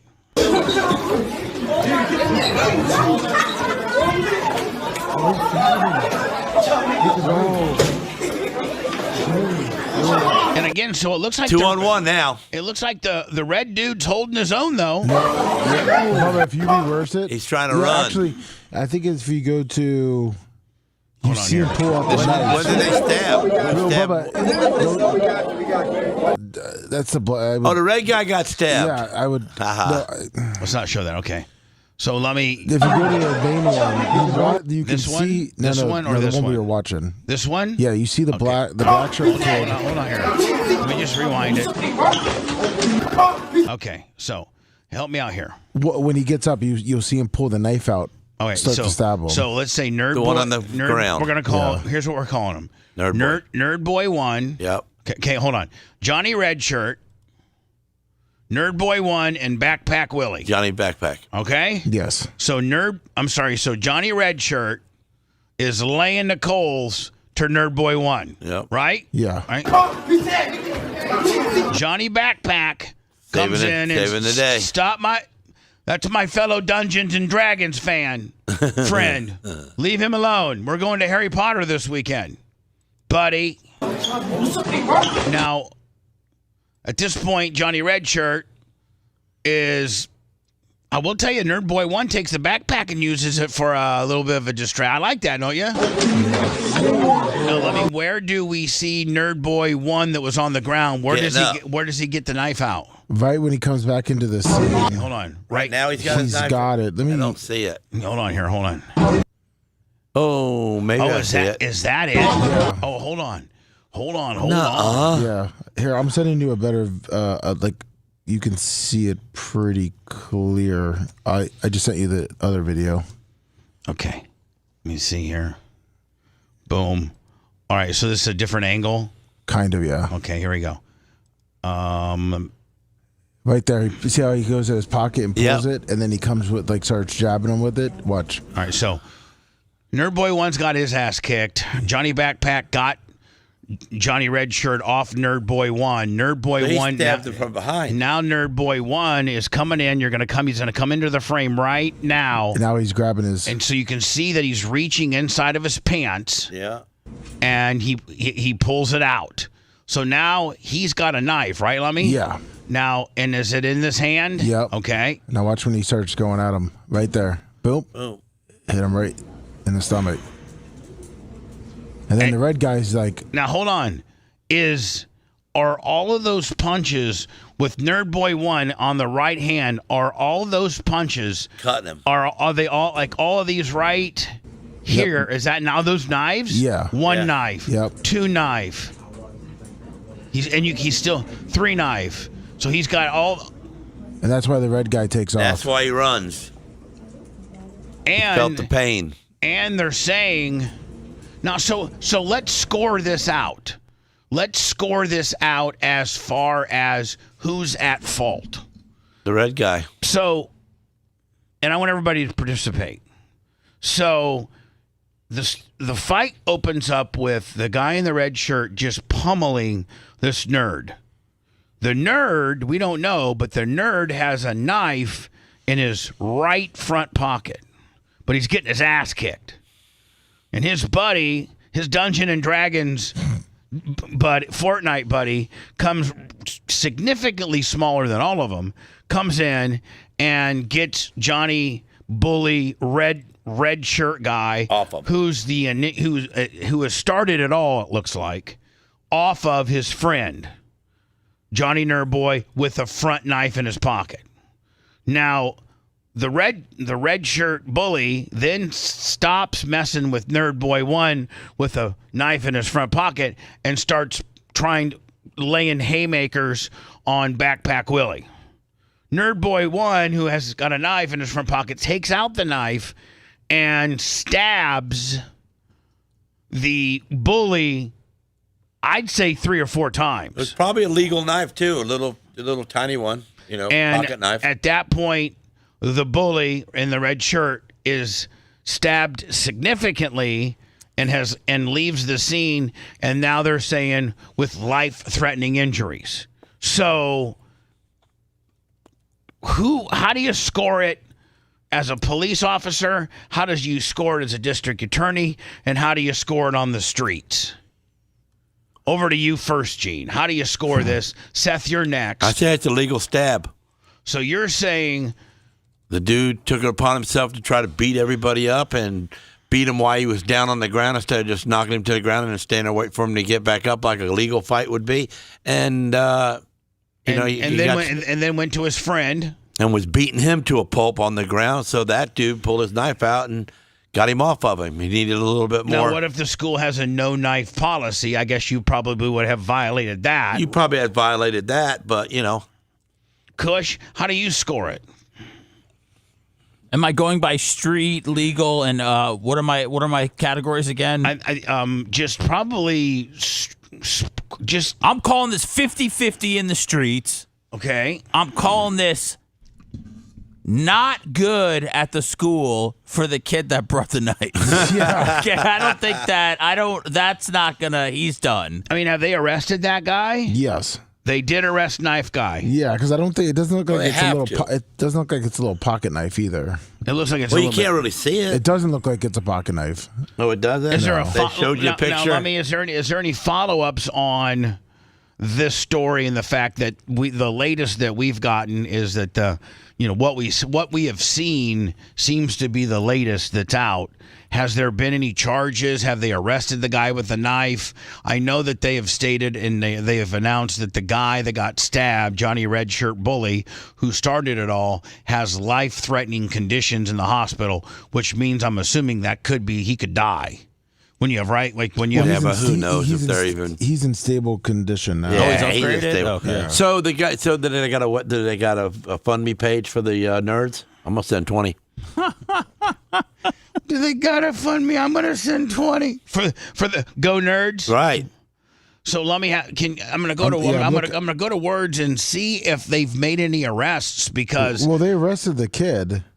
But do they have any reports on that? No, they haven't. They haven't released anything because this happened. The police chief hasn't come out and said, "Hey, we arrested, Nerd Boy Jones with a 6-inch blade in his right front pocket that is, against the law or against." Can we see a good picture of the knife? Yeah, yeah. Let me. I'm going to go into Words so we're not so late because we were way late yesterday. I want to try to be on time today. I sent you a picture real quick. I mean, it's not the greatest, but. Picture of the knife? Yeah. All right, let me see here. Is this the picture of the knife? Yeah. Is this it right here? Yeah. Oh. Well, that looks like kind of a fish. That's about a 4-inch knife. That's a nice pocket knife. You think that's a pocket knife? Yeah. No. It folds. Yeah, you see the handle in his hand. That's a folded knife. So it's like our Bubba knives. Pretty much. Yeah, I think maybe it is a Bubba knife. I don't know. It kind of looks more like almost like a switchblade. It'd be kind of cool if it was, wasn't it? A little switchblade? No, Bubba knife. Oh, of course. Well, I don't think Bubba wants to be involved in that. Well, he's not involved. He didn't do it. Just got his name on it. Can we just find out why he had it at school that day or why he had been bringing it to school? That's because men carry knives. They haven't released yet. I mean, school's not in, but yeah, as of from time to time you need them. 6 hours They work ago, as screwdrivers too, so they can be a tool. They have not released anything. Gene, if you were going to school and today, Coben, does he carry a knife? No, Coben's the nerd guy. He's the nerd guy that would have jumped in. That's Coben. But he wouldn't have stabbed you with a knife. Well, Coben's not the type of person that's going to cause any problems. No, he don't cause any problem. But if his best friend is getting beat to a pulp, Coben would jump in. Yes, yeah, and he has before. And I went to school for that before because we had this one kid that has multiple sclerosis on the legs. Don't work right, and he walks funny. And he was getting bullied, and Coben jumped in and knocked the bully out. So. That's cool. And they tried to get Coben. Well, they told me I had to go get Coben because he was in a fight. And granted, so the first thing I said when I walked in the door was, "Do you knock that kid out?" "Well, I just got him off of him, Dad." I go, "Okay, let's go to Disney World." If you want a deep dive into the Bubba the Love Sponge show from the past, go to BubbaArmyHQ.com. We'll be back after these words.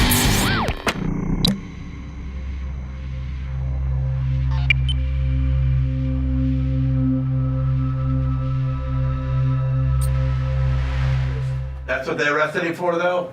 Yeah. He'll get away. Do you want me to bring in everything? I'm pretty sure it's.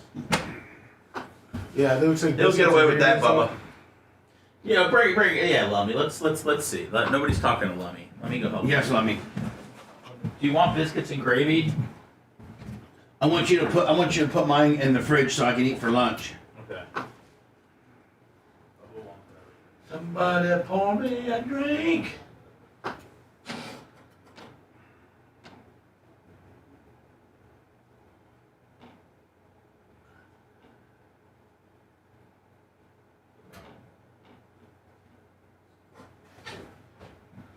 I'm going to use that wet word now. You should.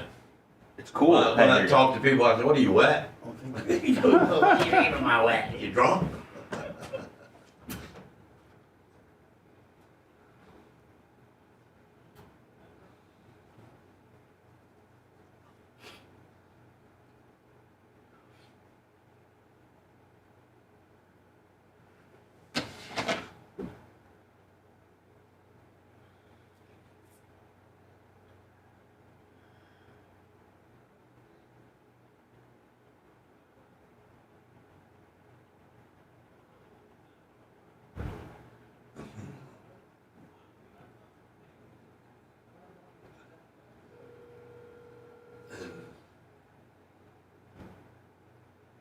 This is funny that I put my name on my banana. Tell my girl I said hi. Bubba said hi. He's on the other side of the TV. Oh, he did. Yeah. He said he heard us talking. Who is me? We got breakfast? Who hooked us up? Gooch, Tony Stewart's guy. Gooch, my man. I got me a pancake, man. A lot of pancakes out there. Right. Oh, man. We love carbs. Right, I love you. I love you too. Right.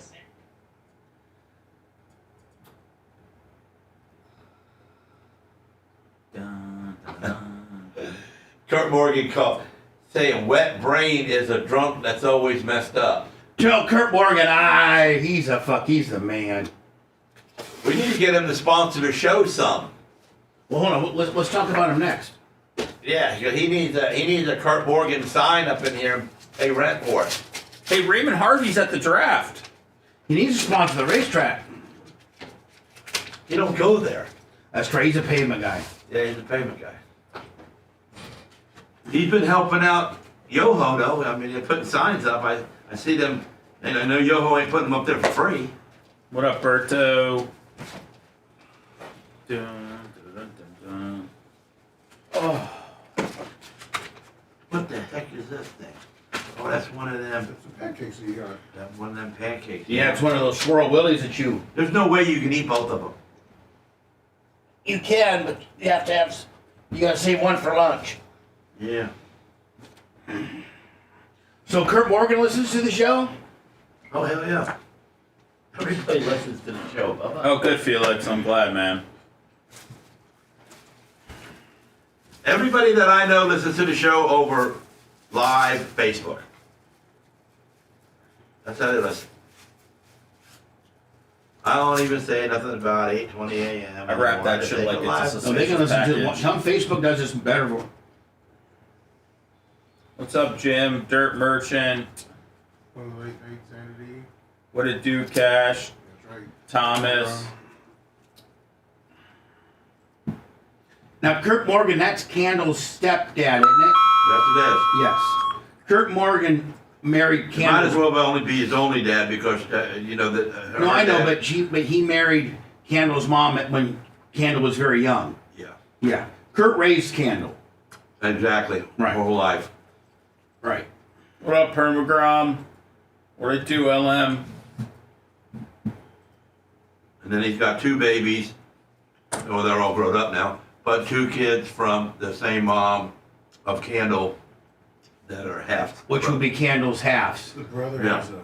He goes to our school. Whoops, Steve. Has a baby now. Where have all the cowboys gone? On what? One of our brothers has a baby because they go to our swim class. The watermelon.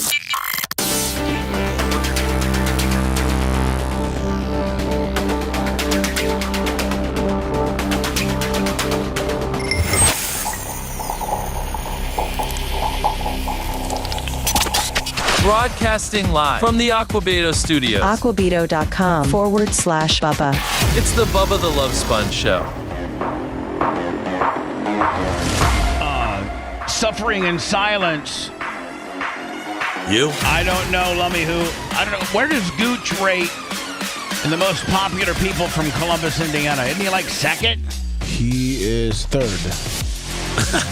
Who are Sumo and Tony Stewart. Sumo, Tony Stewart, Yes. Jeff Patterson, Keith Gooch, Blair Rip, R.I.P. Keel. Blair Keel played quarterback for Notre Dame.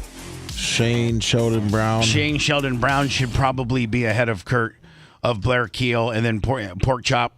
Yes. The guy who will dope up your go-kart tires. And then you said, depending on how you feel, Mike Pence. I need some of that action. Never. You going to take him off now? Take Mike Pence out, Right. yes. You need some, the tire doping action? Yeah. I heard that the TBRA asphalt deal has gotten so bad with tire doping. See, we regulate it on dirt. We send the samples to the tire, to Blue Ridge, and we hold the first, second, and third place money until the results get back. We don't have any tire doping issues because, dirt really don't need it, does it? Unless you're on a 45 compound, everybody's got to run a hard tire. Gene, every form of racing, hold on, this before you interrupt me.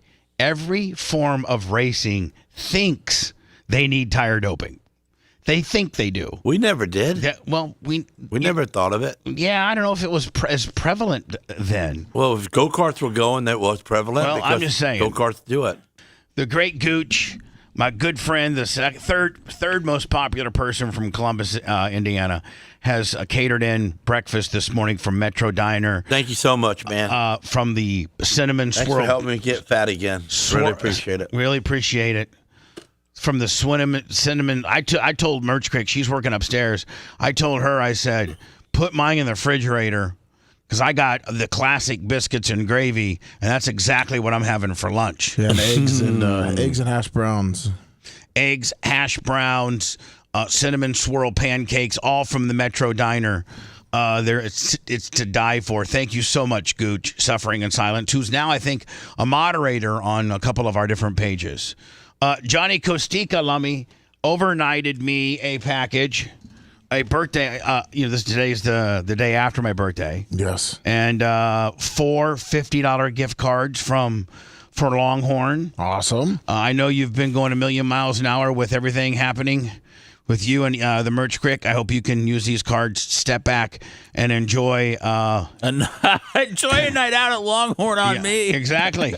That's as fancy as it gets for me, buddy. No, I know. I like Longhorn. Why get any fancier than that? It doesn't. Listen, I'm with you. I'm not into spending a ton of money on food. So I appreciate that John Kostika probably paid an exorbitant amount of money to have those overnighted to you. Probably $30. Oh yeah. I mean, overnight. Remember back in the day, man, you could overnight something for $14.99. Yep, $9.99. Like if you had some documents that you needed signed, let's say our buddy Kurt Morgan, Gene, he had some kind of big-time contract he was doing with the Hamilton kid, and he needed to overnight some documents to this Indianapolis guy. Mm-hmm. Back in the day, you could do it for $15.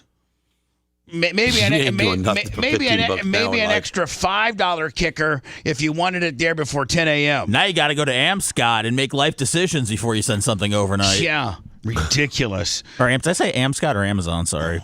Yeah, you said Amscot. Okay, all right, just making sure. I've never dealt with Amscot other than Amscot for notarizing. something for me? Gene, first of all, I'm a notary, so if you need any type of notarizing, I have my notary pen with my stamp with me at all times. So did you know that? Are you legal? What do you mean am I legal? I don't know. If you got a stamp, you're the real deal, I think. If you got a stamp with an They emboss, really allow you to be a notary? Yeah, Gene. You've been in a lot of trouble. They allow you to have they allow you to have a regular sub S corporation and be in business. Yeah, it's because they collect taxes from me. That's why. You've been in jail 16 times. I know, but I pay my taxes, so I'm good. Oh, well, I paid mine until I couldn't. I'm not bringing it up because of that. Yeah, you are. Well, I'm not. You know the IRS is on me.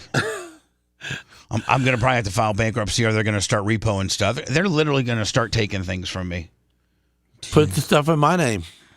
No, then you'll never give it back. I'm not going to take it from you. I might Anyway, take something. I know Kurt Morgan's. Gene, I know Kurt Morgan's listening to the show. Big TBRA asphalt guy. He's been supporting that series. Are those 410s or 360s? Either one. So, like, when he goes to the little 500, those would be 410s. Yeah. Right? But he's got a couple of 360s that are just as fast, if not faster. Yeah, like I was thinking, on a short track. Like for the little 500, you don't need that much horsepower. Which is ran at Anderson. Yeah. Right? I'd almost take a page out of, remember back in the day. V6 won it. Well, hold on, listen to this. Remember back in the day when Gary Grubbs, money was no object with him, and he had, he was running Citrus County asphalt, and he put a small V6 in his car, one that he could wind up to like 10.5 because it's a V6. Yeah. And the crankshaft's so much lighter. And he's it's just less parts rolling around there there was an actual bounce. He won like 26 features in a row. Nobody could beat him. So I wonder, like, when you go to the little 500, which by the way is a asphalt sprint car race, the Saturday night before the Sunday Indianapolis 500, they run this race called the Little 500, and they'll be like, it's coming up. It'll be like 80 or 90 winged asphalt sprint cars on this teeny tiny little Anderson quarter-mile high-banked racetrack just outside Indianapolis, and it's really prestigious. It's a really prestigious race to win. I know Kurt Morgan's been going for years, but I know a lot of those guys run 410s, but you can't get that 410 power planted on such a small distance. So why wouldn't you go with like a V6 or something? And Morgan's telling me on the phone that it's a 33 car start at the Little Anderson, 3 wide. I know, 3 wide. 33 cars start the race. It's just like the Indianapolis 500. Yeah, 11 rows of 3. He says he runs the 360 because there's not as much wheel spin. Right. I mean, you can't put all that horsepower. They do. Everybody else runs. I would say the majority runs a 410. I'd put a V6 in there. I think the V6 still runs there, but he had different drivers now. But he hasn't been winning. Probably the only thing that would hurt you maybe in the V6 might be qualifying. Yeah, he says the V6 they always blow up. Oh, okay. Well, anyway, he's running a 410. Kurt's running a 410? Yep. Well, good. I'm sure they detune it, though. I'm sure they pull that mag back. Oh, I'm sure they do. Retard the timing. Yeah. Right. Hey, Kurt, good talking. Good talking with you. Appreciate you listening to the show, my friend. What a good dude. He needs a sponsor to show some. Put some Morgan window frames up here, backdrops, and he can pay rent on that spot. What's he do? He does all... He has a huge... He does anything, man. He builds whole houses. It's Morgan Exterior, right? Morgan Exterior, yeah. But he started out doing... like windows and gutters. And he started out doing the facial of the house. What do you call that? The siding? Siding. Yeah, he was a sider in the beginning. And then he got bigger and bigger and went to windows, and now he's the window king. So now... You ain't got to bring no cookies to him. You don't want any of your cookies. You just want to make sure your credit card goes through. So it's Morgan Exteriors, right? Yeah. Yeah. And by the way, his daughter, Candle, is married to Jay. Is married to Jay Diaco. So isn't that kind of cool how we're all just kind of one big family? Yeah, in the circle. You know what, Gene? We need to invite Kurt Morgan to BARP. Kurt's a dude. He'd like that. Yeah, he'd probably come. You think he would? Yeah. Yeah. Let's invite him to BARP next year. Okay. Kurt Morgan. Where's Morgan Exteriors located, like the central building? I think he's on Florida Avenue, going towards Lutz. By your old house? No, far from my house. I'm in the better part of the district. You mean kind of like down by Elder Ford?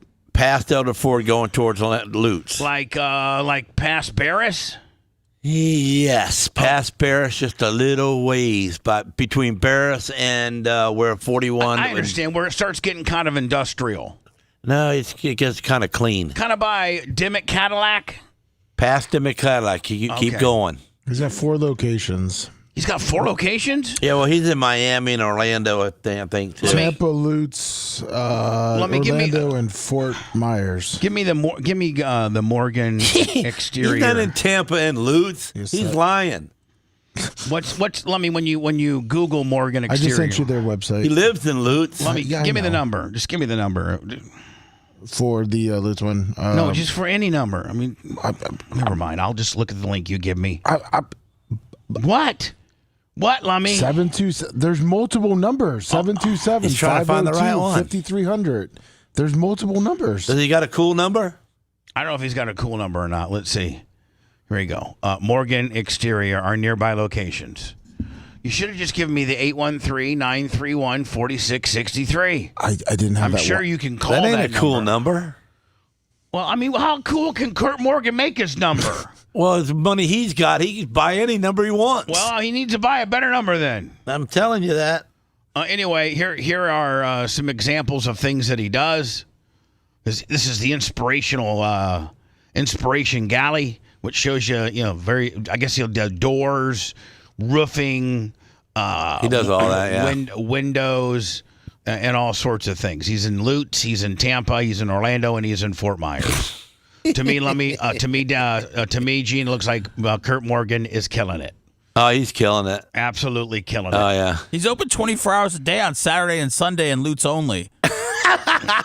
That's where he lives. You know what? We should make everybody go to his house on a Saturday. See how he likes that. That's not his address, Gene. That's on Florida Avenue. Oh. I think I'll throw out his address. I think you go to just if you need a free barbecue. We put some flyers out. If you need anything, Rampage's house. If you need anything door window wise, maybe roof even, go to morganexteriors.com. He's a friend of the show. He's loosely related to the show, as I think he's Jay's father-in-law.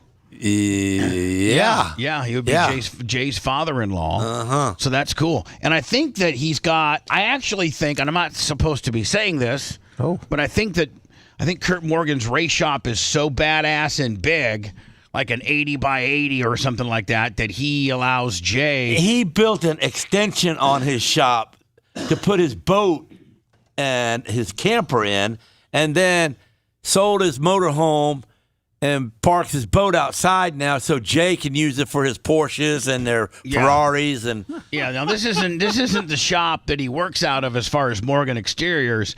This is just his race shop. That's his house. He got like 15 acres there.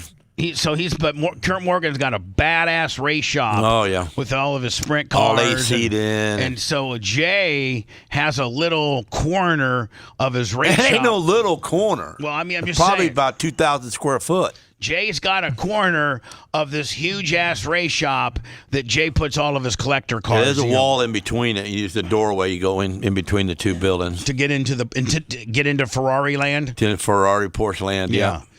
You're in. He's got a Porsche in it. It's like $1 million. No, I know. Right, no, yeah, it's ridiculous. It's actually like $1.6 million. Yeah, well, that's about a numbnut. A Porsche's $1.6 million. John Cusica. It don't look like no different than any other Porsche. Man, I hate that horn. It's like it's bolted right to my seat. I wish it would be bolted right to your head. Just if you were the old sponge, you'd have it right on my head. Has Gene said too much, Bubba? No, Gene's fine. He's on fire today. Are you trying to silence him about the Diaco Porsche? No, I mean, not at all. I don't think Jay likes knowing. Yep. I don't think Jay likes people knowing that he's got, a few million dollar car collection. It's the same thing as putting money in the bank. Well, I think Jay's kind of a little bit less over the, Dan would be the first one to say, Yep. I got 4 Porsche. I got 2 Ferraris, a Lamborghini, and a Porsche out there at Kurt Morgan's. That's right. They're all in in my them. Ferrari. Yep. I went to England and got it myself personally. Jay's, meanwhile, I have a few cars out at Kurt's, and that's all I really want you to know. That's what Jay does. Well, meanwhile, Dan would be giving you the goddamn. I don't think many people know numbers. that they're in there and they got to see them. But Jay has said multiple times he doesn't like telling them where they are. Yeah, well, nobody, they're listen, secure at Morgan's place. I'm just saying what Jay tries. Let me tell you something. Kurt Morgan, probably he's old school like me. Me and him growed up together. Listen to me, Kurt Morgan. After it's all said and done, even though it's a 410. Asphalt sprint car and the parts and the trailer and the hauler that come with it isn't as sexy as a Ferrari or a Porsche or a Lamborghini, but I promise you, he has much money in it. Kurt Morgan's racing hobby and or division has as much, if not more, money. He's got $70,000 motors. Yeah, sitting on the floor. A motor. 3 cars is $70,000, and he's got 6 of them. And he's got 3 complete cars there. Yeah, a complete car's $125. Yeah. So, and then the big hauler's $350. Special truck just for the hauler. Hauler's $400. Yeah, he's prissy ass. Kurt Morgan says my 410 sprint car may not look as fancy as that Ferrari, but it's worth about a couple of them are worth about what they are. So Kurt Morgan didn't care, and you're not going to find Kurt's shop anyway. Kurt Morgan just said he'll sponsor the show. Yeah, we'll make sure I get a $1 or $2 off of that gimmick that I just sold for you. Okay, I just sold a sandblasting job for you today. Yeah. Oh, I'm gonna make. Oh, thank you so much. I just sold an $8. I just sold an $8 big green egg redo. Yeah. So I didn't know, Lummy, that Jelly Roll, it's an idiot, and you know it. Yeah, Jelly Roll. He did. Listen, he did us wrong, bro. He did do us dirty. He did. And Lummy, I know you've reached out multiple times, and including using the Moonshine Bandits. Yes. Who is his friend? Oh yeah, he met his way through them and said, "Listen, you were on Bubba's show, and was it 16 or 17? 16. You were on Bubba's show." Didn't he live in Tampa for a minute? No, he was doing a concert at the. I mean, he may have at some point, but he was doing a thing at the State Theater in St. Pete. He was just coming through, and he was with. I don't know who he was with. He wasn't by himself. He was with somebody. Maybe he was the opening act for somebody, or somebody else was the opening act for him. And D-Nice, I'm not a Jelly Roll hater at all. I couldn't be any more proud of a fellow fat guy that's been able to. I never really thought about that. You guys fat both together. Yeah, and you're like Johnny Health. You're Johnny Fitness yourself, aren't you? Listen, I'm closer to Johnny Fitness than you. Oh, geez. And fat Jelly Roll. Gene, after the show, you want to go in the weight room and push some weights around? What does that got to do with the way I look? I'm just saying. I might not be as strong as you, but I saying. ain't as big as you either. Well, Gene, have you ever done the gauntlet with Bubba? You want to work out? No. Okay, then. I worked out with him before, and he's a jerk. You got to be barefoot, too, when you work out with him. Well, he didn't barefoot me the last time, but I don't remember being barefooted. But, he'll push the weight and smash you and step on you. He does. I don't do anything. Yeah, I don't know. So anyway, I'm not. Here, let me help you. I'm not a Jelly Roll hater. I'm not either. You know what I am? Is I'm old school, and if somebody has helped you along the line when you weren't nearly as famous and popular as you are now, and in the early stages of your career, had you on their show to help promote you. When you were on top of the world. When I was at that point going through a tough time, but I was certainly more on top of the world then I don't know. Probably not. Probably bigger now, because you can't figure in the terrestrial factor anymore. You just got to figure in straight digital, because that's where everything's going. And so, digitally, we are, the biggest in Tampa. Cool. And we're achieving, more and more respectable levels every day, picking up a couple thousand subscribers via YouTube every month, courtesy of Gary Cantrell and his great clips and Facebook and various things. But, when a guy helps you out, when you're on the, it's like how I'll forever be grateful to Howard. I wish I could say some things about Howard that I'd like to, but I'm going to continue to bite my tongue. I think Howard could potentially help me out more than he is, but he doesn't owe it to me. I'm not going to get mad at him. It's all business. He retires. I feel he retires at the end of this year. And if he does retire at the end of this year and does not come back to SiriusXM, we are friends. And I would think that maybe Howard would put a word in for me. But he might not. He's not. I believe he does. He's certainly not obligated to.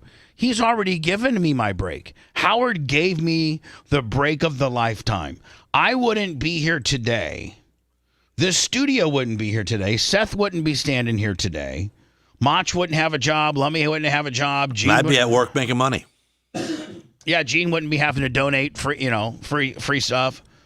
And if Howard hadn't given me in 2006 5 years worth of a global platform for me to get my brand out to people, to become familiar with what I do.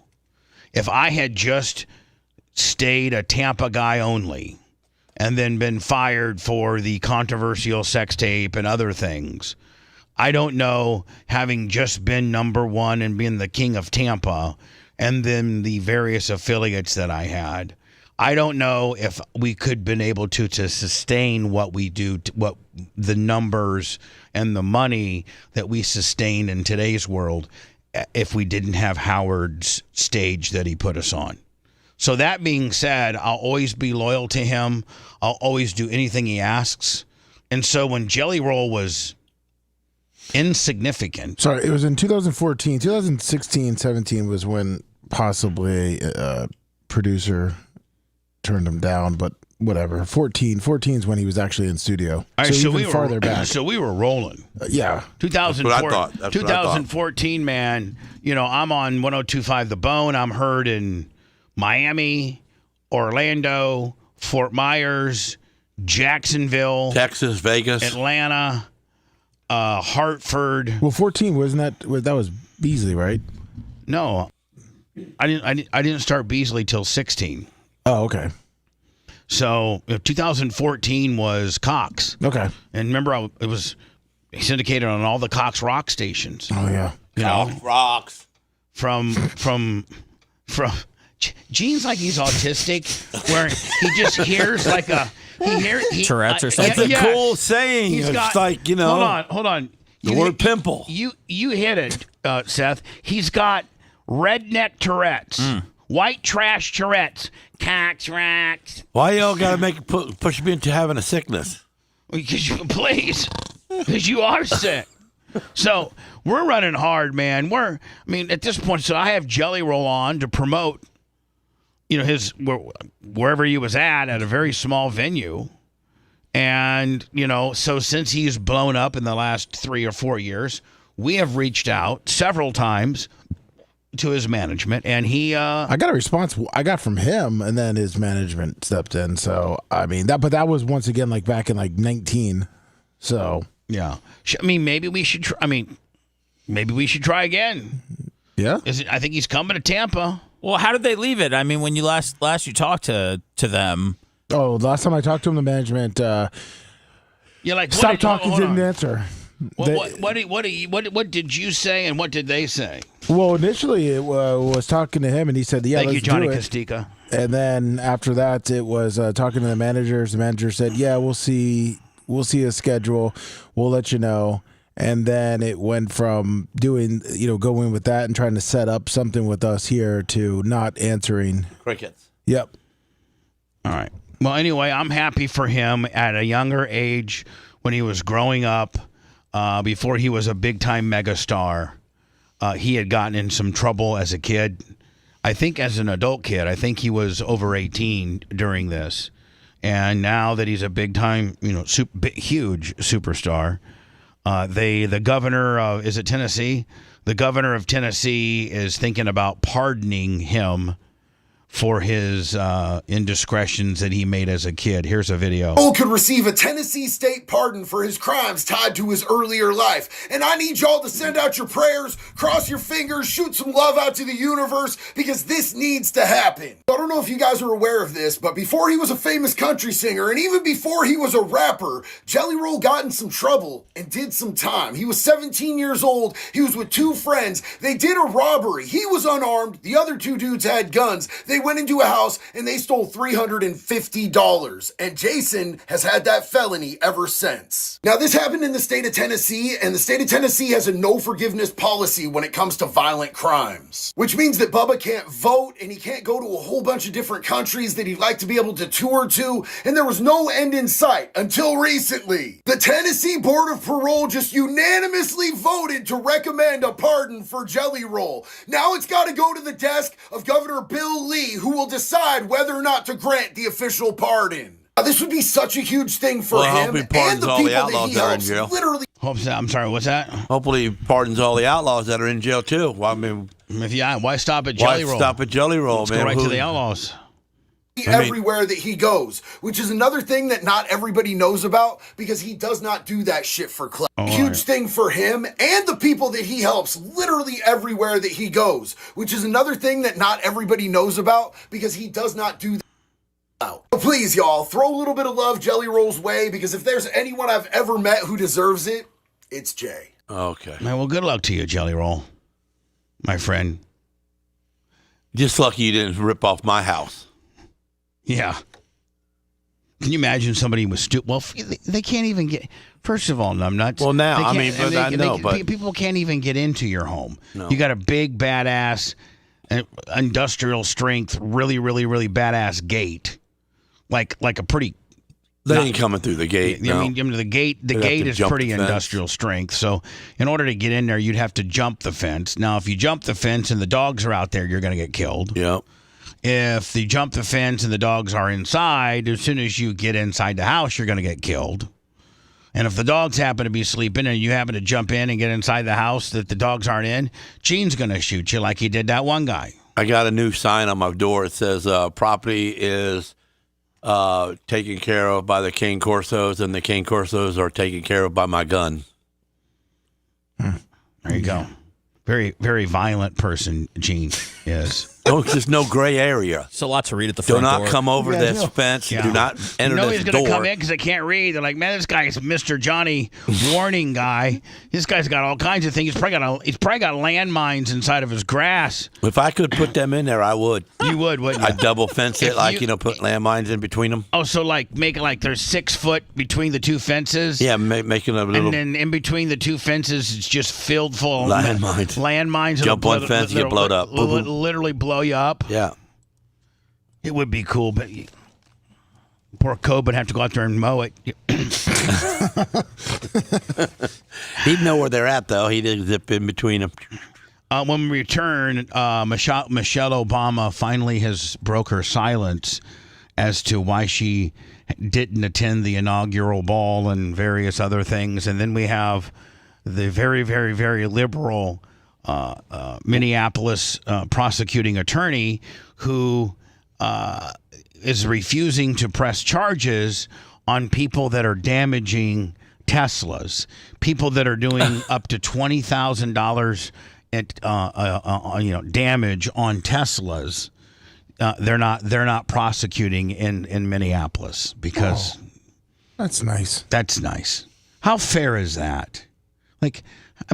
How fair is that? And if you're like a real, how can that guy get away with that? And if you're a real asshole and you just like to cause trouble and get away with it, wouldn't you be flying to Minneapolis today with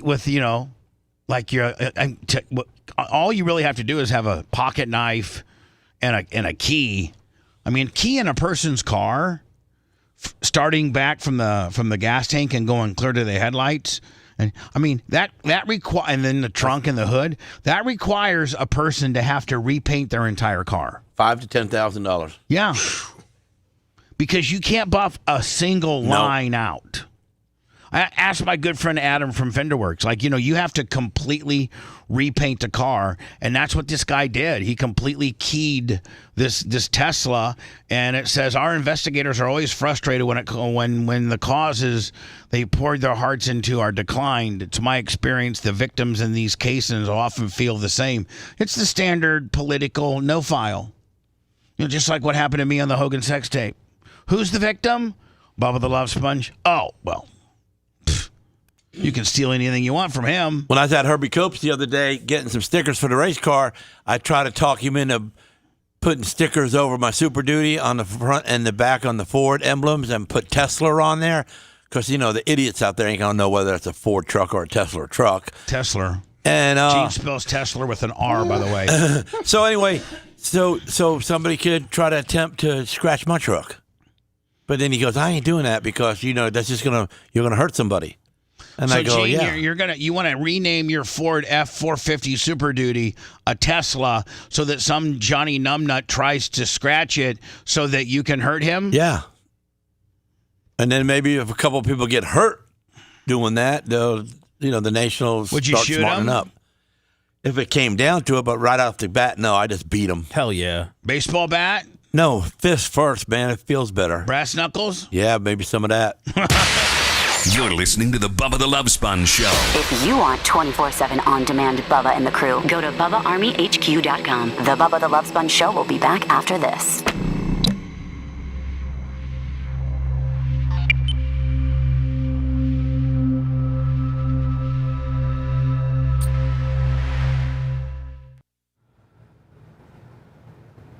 You gonna install cameras on your truck too? Yeah, you put one of the Viper systems on it where you just get close to it and it makes the noise. So if you were in Lowe's checkout line and you heard your alarm going off, would you run out? Leave everything there? I tell them all the time. I say, listen, don't scan this. Don't shake it over that magnet because if it buzzes at the door, I'm running. I tell them that. So I'm in Lowe's. And I'm coming from the backside to the front, and there's got to be 50 people in 3 lines. Yes. Okay? And I go, what's going on? Kind of loud, so everybody hear me. And the guy in the rollway in the front of the 3 lines of 80 people goes, the computers are down. It was a self machines, where you do it by yourself. So I'm standing there, so I go. And then this voice. Well, then it's a great time to talk about Trump. How about that, Patriot? Everybody, let's give a big cheer for Trump. Listen, no one said nothing bad, and no one said nothing good. No one clapped. Everybody just looked at me. So the people that wanted to. Oh, you said that? Yeah, I did. Out loud. I mean, I should have been taped because it was funny. So then I walk all the way down to the end and I use that exit because where the construction is because there's no line, I'm not going to wait on line. And I go down there and the lady goes, was that you down there talking about Trump? And he goes, yes. She goes, listen, when you go to leave, I'm going to give you a high five. And I go, why not right now? And she goes, well, we're on camera and I don't want to get in trouble. Is that sad? What's Lowe's? I mean, do you see the people that work at Lowe's? You've seen them. Yeah. Especially the managers at that one. Yeah.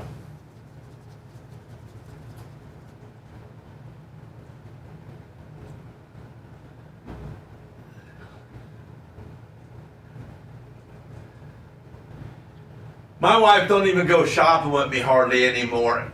She won't. Because I do things like that.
What's up, Liz? What's up, who did I see? Fred. Sorry I missed you guys last break. Liz, Internet Fred.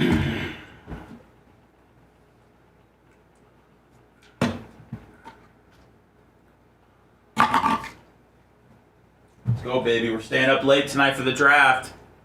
What's up, Nats fan? Does the draft start tonight? Oh yeah. What up, Dr. John?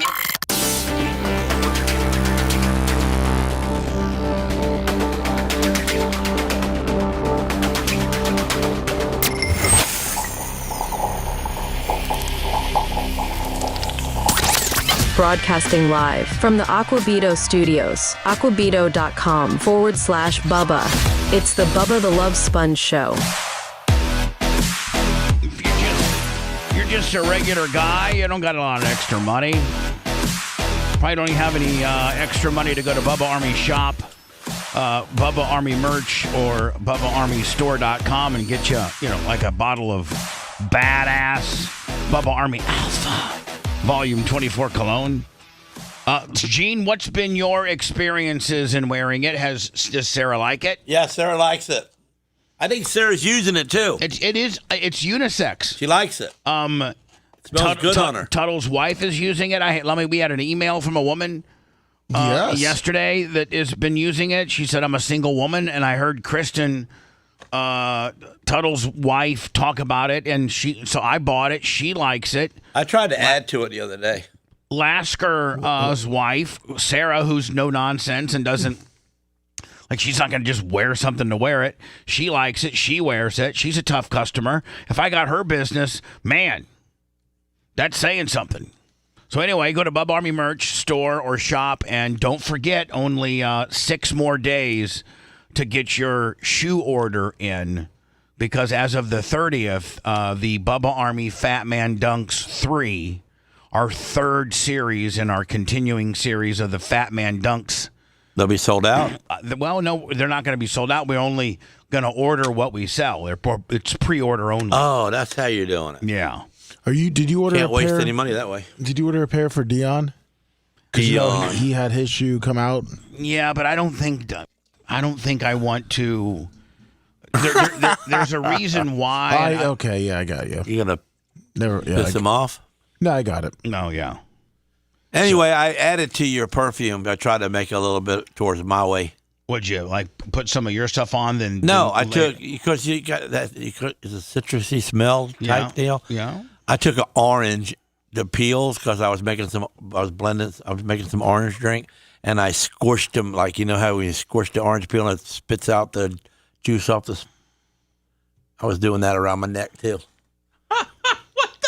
So you're juicing your neck with some orange peels. What do you lay that down as some primer, and then you lay? No, I just squish the orange peels and it spits out the acid out of the peel. Then you lay down. a I'm just trying to help to see if that make the smell more citrusy. Was it sticky or anything? Or? Not really, not. No, you're such an idiot. Yeah, wouldn't it be sticky? BubbaArmyMerch.com. If you want those shoes, you got 6 days to get them, and then we're going to put the order in, and then it is what it is. I may order a few extra. I think Gene said, you said you wanted a pair? Yeah, 11.5s. I got to get with everybody and see what their sizes are for around here. Here's that story I was talking about. Plus, I found a couple things on X that I wanted to talk about as well. One of which was, I think, is it Pete Buttigieg? Yeah. Pete Buttigieg talking about how adopting children based on race is a whole, I don't know. I don't even know what he was trying to say. I just know that he was trying to say that adopting a black kid might be different than adopting a white kid. Duh. I'm just saying. You would be, it might be kind of cool to adopt a black kid. Right? Yeah, why not? People could say that you're very diversified and that you're very much a worldly person and that you're not racist and that you're cool. And that poor little black kid may not have had a chance for where he came from, was given up for adoption for some reason. Anyway, the new Minneapolis Police Department rips the far left. See, that's the problem. You get a police department, maybe you get a guy like Grady, or you get a guy like, just a really no-nonsense, kick-ass sheriff. And he wants to go out there and bust these scumbags on the streets and he hauls him in the jail. But if you got a left-leaning libtard for a district attorney who just lets him go, at the end of the day, the cops are the first level of arrest. But if you Tarpon Mark, $100, can't get enough of Lasker. About that, Gino. Thank you. Thanks, Tarpon Now, Mark. Gene, we are on TV, and you watching TV and lean back. You have to be mindful. Well, they ought to watch the whole show, and they'll get plenty of me. Okay, then. They don't but wanna, you have to be mindful. This is the time right now when they could be looking at you. This is a time where they could be looking at you, too. Okay, but I'm looking at the TV. I'm noticing the hoe up there is got way too much lipstick on. She's past the lines. What is she, stupid?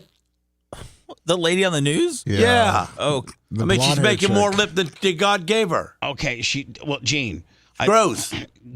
Turn back around and realize that you're on TV and you're an attraction in itself, and people don't want to look at you the right side of your male pattern baldness with your Edward. It literally looked like Edward Scissorhands cut your hair. Are you jealous? Mark from Tarpon just gave $100 to see you. That's right. Mark from Tarpon said, Mark from as Tarpon. much as Lasker as I can get, and that doesn't include his right side, white trash. Sometime Lummy got to get some film in, and so does Seth. Well, I can't be hogging up the film. Well, he's like a lead singer that gives like the bass players and guitar players like the solos and stuff. like when the lead singer goes behind the stack and then the bass player goes forefront. Yeah, or the lead singer does some coke and then leaves everybody out there. Right. Do instrumentals. So when when Richie Sambora wanted to do a lead for Bon Jovi, John Bon Jovi would go behind the speakers, do a line of coke while the spotlight was on Sambora. For the lead. So he's just trying to. He's trying to share. He's giving us the shine. Right. That's a good teammate. Yeah, good job, Gene. So anyway, listen, the cops, the badass. Turn that around, didn't I, Lummy? The badass cops, man, they're on the front level of arresting scumbags. But when they put these people in jail, then you got these left-leaning, snowflake and woke-ass district attorneys that won't press charges. Then literally, there's a lot of cops who be like, why are we even doing it? Like, why are we even trying to arrest the bad guys when we have, Where were they when I got arrested? Well, there was no lefties at that moment. White trash, guy in a dually. That's not a protected class. You know what I'm saying? Yeah. So anyway, the left-leaning district attorney Mary Moriarty for declining to charge a Minnesota government employee. Now hold on, this isn't just some guy, some homeless dude that's got a key and is trying to key Teslas and hurt Teslas. This is a Minnesota employee that works for the state. This is an employee that works for the state of Minnesota and has caused $20,000 in damages on various Teslas. Police provided evidence of the 33-year-old Dylan Brian Adams committing multiple felonies. However, the district attorney declined to charge him. The Minneapolis Police Department did its job and identified and investigated the crime, identified and arrested the suspect, presented the case file to the county attorney's office for consideration of charges, said the Minneapolis police chief. This case impacted at least 6 different victims and totaled over 20,000. So 6 different Teslas were vandalized to the tune of $20,000. Any frustration related to the charging decision of the county attorney should be directed solely to her office. Our investigators are always frustrated when the cases they've poured their hearts into are declined. In my experience, victims in these cases often feel the same. Hey, you're talking to a guy, you're looking at a guy who has been really,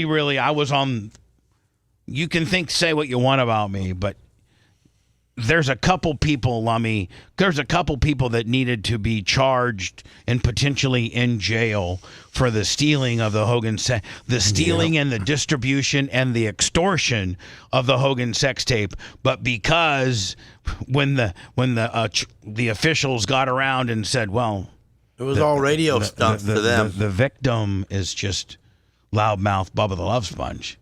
Yep. And he doesn't make for a very good victim.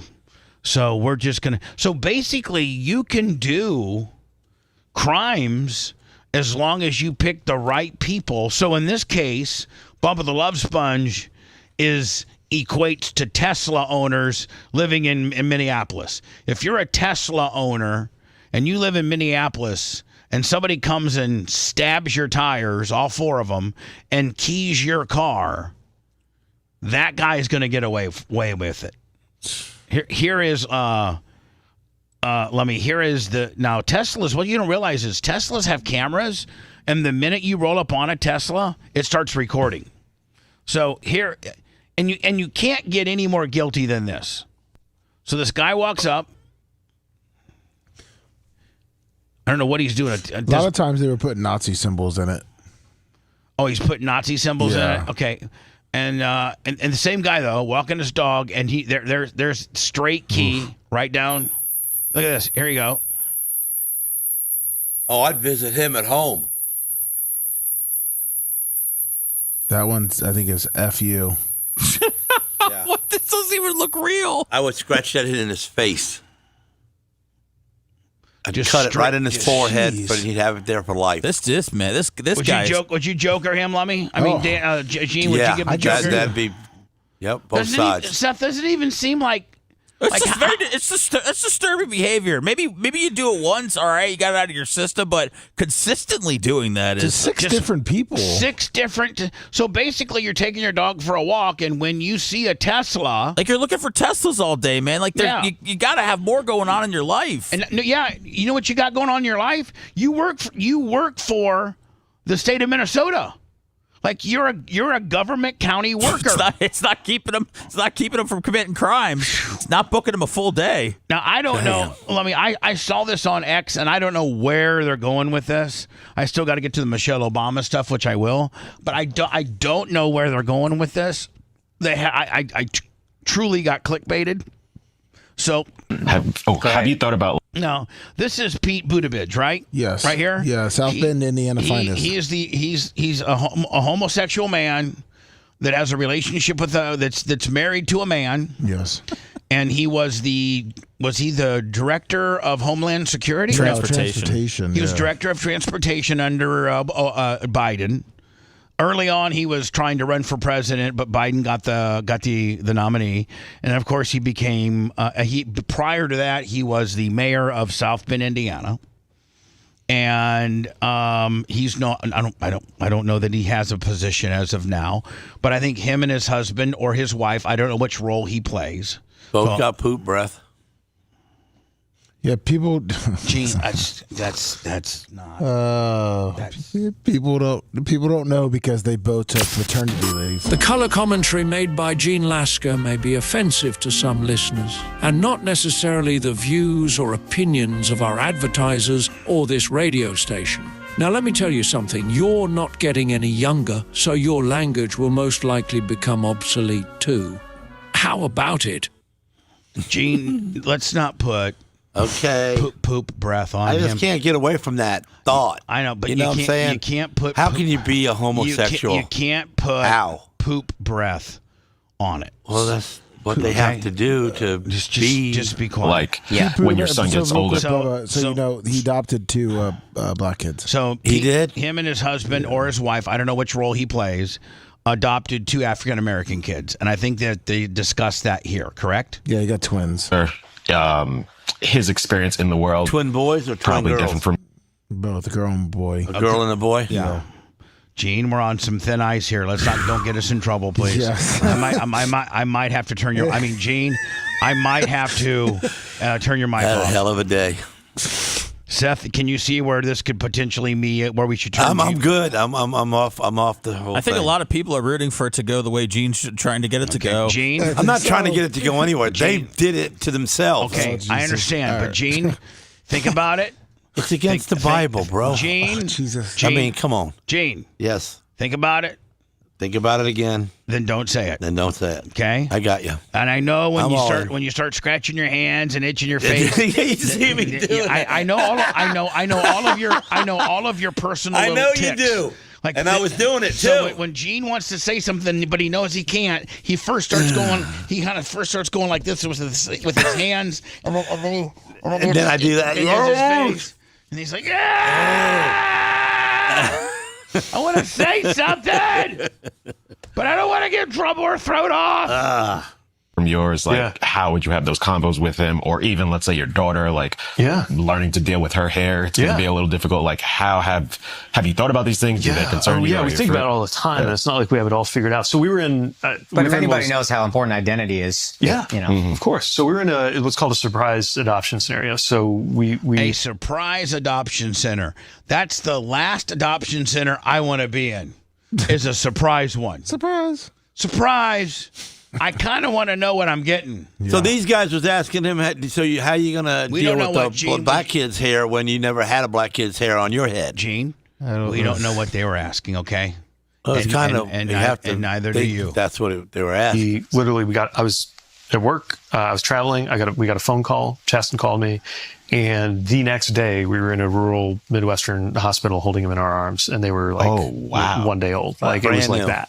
Like, just from like normal life to and by the way, it's twins, which was amazing. You didn't know it was twins before. We were just on a list. We said that we were willing to adopt, or we wanted to adopt. We said that we wanted to adopt without regard for race. By the way, anybody who says race is not a thing in this country should experience an adoption process where there are literally different lists. If you say that you want a white kid only, versus if you say that doesn't matter. Like, literally a different list. What is that? What do you mean? Well, of course you'd be on a different list. That's like saying I want a Chevy or I'll take anything they want. Yeah. Scott McDonald, $10. It's like saying, you know what, I want a pickup. Well, okay. Do you want the first available pickup, which could be a Dodge Ram, which those suck, or do you want specifically a Ford F-Series? Oh. Well, I want an F-Series. Okay, well, sir, you're probably going to have to wait a little bit longer because we're going to have a few Rams coming in through here. Right, Gene? Yes, sir. And I wouldn't be caught in a Dodge Ram. Or with a black kid. No, Gene. You didn't think about that. That is not cool. The views and opinions made I'm by not gonna Gene adopt a black guy. Lasker are not necessarily Just those not. of our So I'm not on that advertisers or this radio station. Now, let me tell you something. If you do not like Gene's opinions, you're probably just stupid. Am I not allowed to have an opinion on the list? I mean, What? Am I not allowed to have an opinion on the type of list I want to be on? You can say that if you were in the adoption process, you and the lovely Sarah, that you would not be on the list that included any type of child. Right. You would probably be more likely to be on the I would like a white kid, please list. I think you can say that and not get in trouble.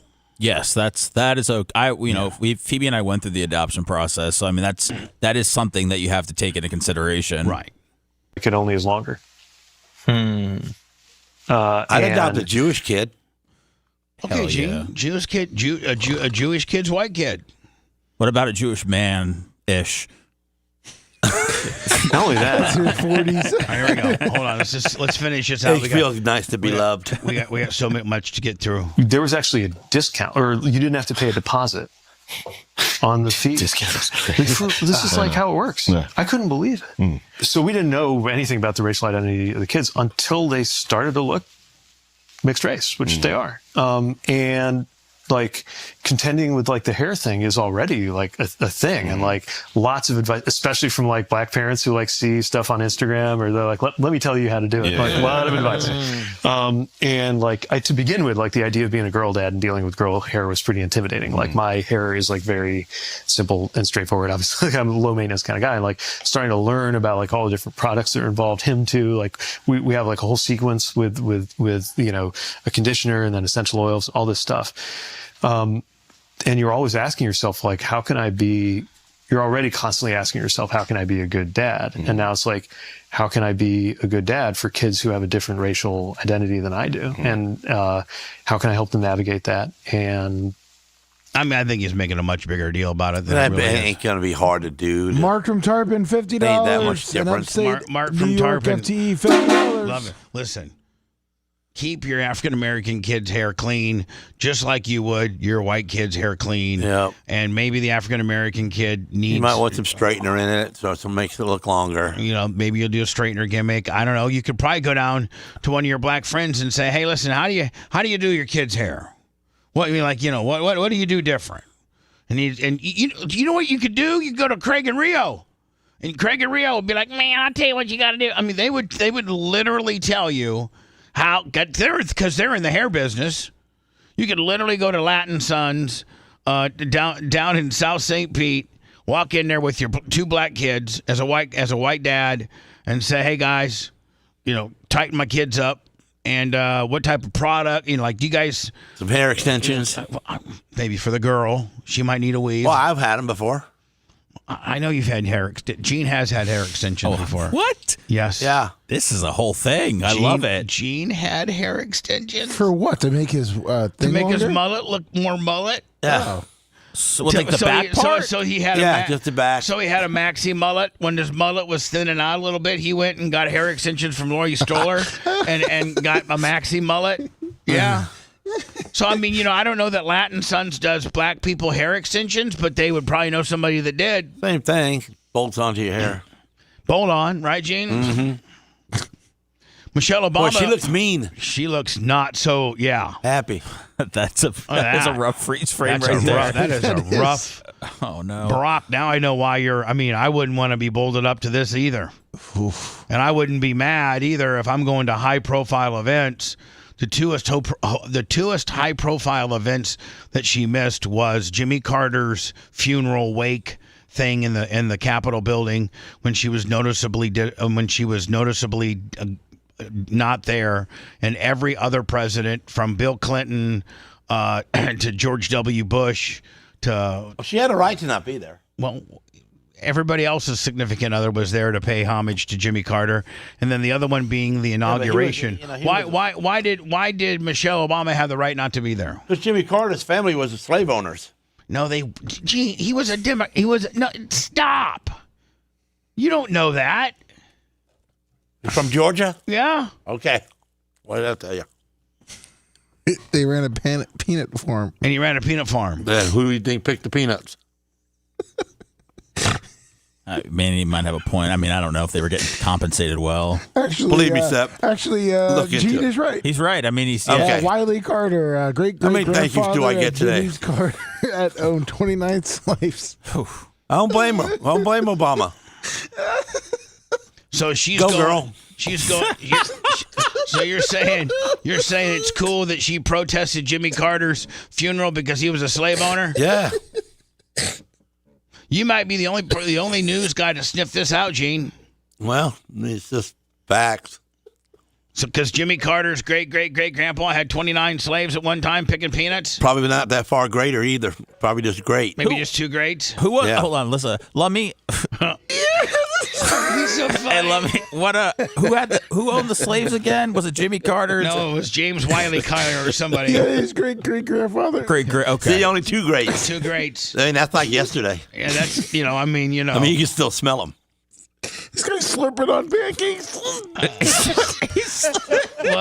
What, Lummy? What, Lummy? What, you're losing? Lummy lost it. Lummy, what, buddy? I'm sorry. He's slurping on pancakes, shouting facts. He's slurping on pancakes, talking about straight slave facts out of Georgia, and he's right. Yeah. He's slurping on cinnamon roll. Gooch provided Metro Diner pancakes, slurping them down so that you can see the side of his Edward Scissorhand hairdo. I'm leaning to the right so no one can see but Lummy. And he's saying the reason why Michelle Obama missed all these important dates was because she was protesting the fact that Jimmy Carter's great-great-grandfather had slaves. She knowed. So she said, she probably told Barack, listen, bitch, if you really were a man, you'd skip it too? You'd skip it too. Even though he was, obviously in your political party and every other Democratic still alive president's going to be there. You little bitch. You're black, and you're a former president, two-timer. If you really wanted to make a statement, you'd be with me. Jimmy Carter's great grandfather had slaves. Yeah. I don't play that game, Betty. Let's see what she really said. Keep pushing and keep striving. And so practicing no in a very different way intentionally. But then this is what makes it hard because, my decision to skip the inauguration, what? Wyatt Harris, Lummy. $100. Gene Pancake Fund. All right, Thank you. Let's see if she brings up Jimmy Carter's great-grandfather had African Americans digging up peanuts. What was the name again of the Wiley Carter? Wiley Carter. Wiley Carter. Inauguration, what people don't realize, or my decision to make choices at the beginning of this year that suited me were met with such ridicule and criticism. Like people couldn't believe that I was saying no for any other reason, that they had to assume that my marriage was falling apart. Right. It's like, while I'm here really trying to own my life and intentionally practice making the choice that was right for me, and it took everything in my power to not do the thing that was right or that was perceived as right, but do the thing that was right for me. That was a hard thing for me to do. I had to basically trick myself out of it, and it started with not having anything to wear. I mean, I had affirmatively, because I'm always prepared for any funeral, anything. I walk around with the right dress. But I couldn't get by Wiley. People are gonna blame it. I didn't have a dress or something, but I just couldn't get by the fact that Jimmy Carter was 2 generations removed from slavery. That's right. And the great Wiley. And my husband is a little bitch for going. I travel with clothes just in case something pops off. So I was like, if I'm not going to do this thing, I got to tell my team, I don't even want to have a dress ready. Yeah. Right? Because it's so easy. She still hasn't really given us a definitive reason as to why she missed these 2 important things, other than she had to do it for her own well-being. Of saying no. To just say, let me do the right thing. But then you become a shock absorber. Yeah. And that's what women are. Yeah. Shock absorbers. Yeah. And that's exhausting. And it's not healthy. Women aren't shock absorbers. They are when they're under you. Yeah. It is not healthy. You've had to be shock absorbers for your husband, for your children. They're more like an airbag when they're underneath you. For your mom, for your family, your loved ones, because of where you were sitting in the public eye. That's not fair to you. When do you ever get to live for you? Oh, shut up. Oh, man. Come on. You've lived a very, very gifted life, having been a first lady 2 times and all the accolades that come with that, and being a senator's wife. Prior to being the president, Brock had been a security guards around yet every day. I mean, come on. Nothing can ever happen to you. Come on. And just earlier you spoke the fact that you had a team of people. Most women don't have a team. Most women have to do things on their own. Most women are taking care of their husbands and raising a child and, working with their husbands to help pay the bills and, a partnership at best. And most women don't have the luxury of having a team. Yeah, I think they got like 4 houses too. Yeah, come on. We're sitting in the public eye. That's not fair to you. When do you ever get to live for you? Every day of my life with my team. I get to live for me every day of my life. I applaud you. I don't. I condemn you. Oh. I mean, she was noticeably the only living first lady that skipped these 2 functions. And as funny as Gene has made it, it wasn't because of Wiley Carter, 2 generations removed from having slaves. This is because, for whatever reason, she was being a bitch. Because she had to do her. Because her team, her shock absorbers. Shut up with your shock absorbers. What are you, a tie down or an easy up, bitch? I think she'd be a tie down, Gene, don't you think? Yeah, she'd tie it right on down. Keep that right rear pinned. Happy that you are taking care of yourself in the way Well, that hold on. Hold on. That ain't taking care of yourself. That screams I need to go see Dan for some Botox, facelift. That ain't what's the next level past resting bitch face? What's up with the eyebrows? I know. That's what I'm thinking. You know, she That needs looks to like bolt on some better ones. It looks like she's ready to fight somebody. I mean, literally, she looks Her like face comes to a point She looks now. like a caged animal. That's I don't think mad. she was ever a man, though. Lummy, I got LM clothes. $100 for Gene Lasker. All Gene right. is the man. You don't. Wasn't people saying Gene she was brings a in man? Well, They're saying it right now. They call her Big Mike. Big Mike. I don't think she ever was a man, though. I don't think she was ever a man either. No, she's just a witch. She's ugly. She's every bit of that. I mean, if you look at the last... She got a better hairdo now than she's ever had before, though. Whoever she's going to, she needs to stay with her. If you look at... What I say? Hey, what is that noise?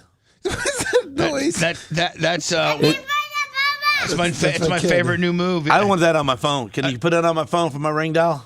Hit it. That's Walker. That kid needs to go to Hollywood. And he hates me 90% of the time. Well, here's the deal. That kid don't hate nothing. He hates me when I'm with Merch Crick because all he cares about are big jugs. He liked Gene when he met him. I've never seen That's seen a kid that looks that good. No, I've never Ever. seen a kid. Well, he does look good. He's he's a very attractive, cute little kid. Yes, he is. But I've never seen a kid that was as obsessed with women's breasts as him. You? No, you bolted on every woman you ever been with. That's obsessed, right? Andrew, $20. Or you just get it Cash for up. free, so it's cool. I wondered always what that was. Being you brought it up. Being that I brought it up. Being that one of my best friends is a plastic surgeon, and being that when I'm with a chick and she's gonna, need some new knockers, being that I can just go down and to one of my best friends, and being that he can just slap some on there, being why wouldn't you do it? Yeah, why not? I got you. You're the man. Thanks, I appreciate it. If you love that segment, then check out BubbaArmyHQ.com and do a deep dive on past shows. The Bubba the Love Sponge Show will be right back.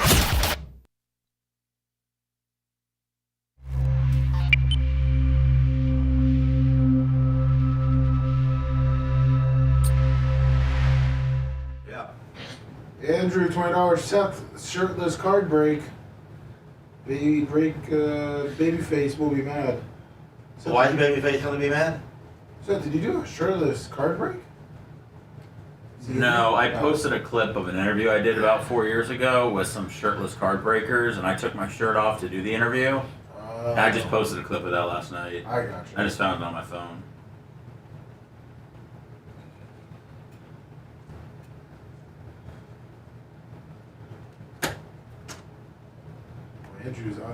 Andrew's up to date on that. Well, they're on my Instagram. I guess he's up on my IG. That's where it's exclusive content.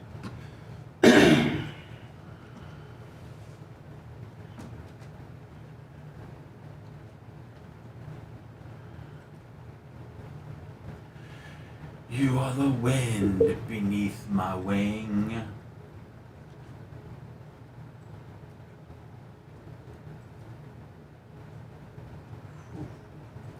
And I can fly higher than an eagle.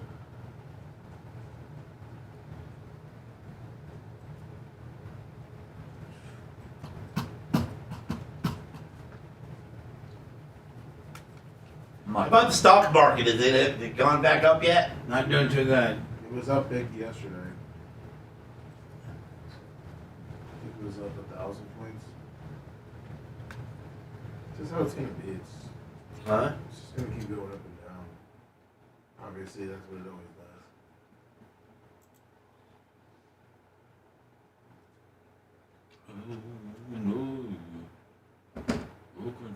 It's been up 1,000 for the week or some shit like that. Damn, man, a lot of people calling Shannon Sharp out for dating a young girl. But then people said, hey, how come there's no outrage over Bill Belichick? Right. But Bill Belichick is not being brought up on, rape allegations. True, they're not. He's not choking her, and I mean, they are pretty much saying that she runs the whole thing and he's pussy whipped. Well, why would he not want her to run all the bullshit that goes with being a college head coach? Like, what he can deal with the on-field stuff, and she can deal with all the bullshit, like his appearances or whatever. Yeah, listen, but yeah, why not? I mean, that's his big thing. I put the merch crick on various emails that she can handle. Yeah. Seth, did you see her at practice? In like her dress or whatever? No. So what? She was like at practice, like. Oh, yeah. On the sidelines? Yeah. Oh, yeah. So what is that guy? Football star or baseball star? What is he? Oh, Shannon Sharp. Yeah. He was a football guy. Now he's in the media. He's a big player in the podcast world and TV. Oh. When I first heard you talking about him, I thought you were talking about Shannon, the other dude. Oh, Shannon Burke? Yeah. I'm going like, damn, really? Why are they big timing him?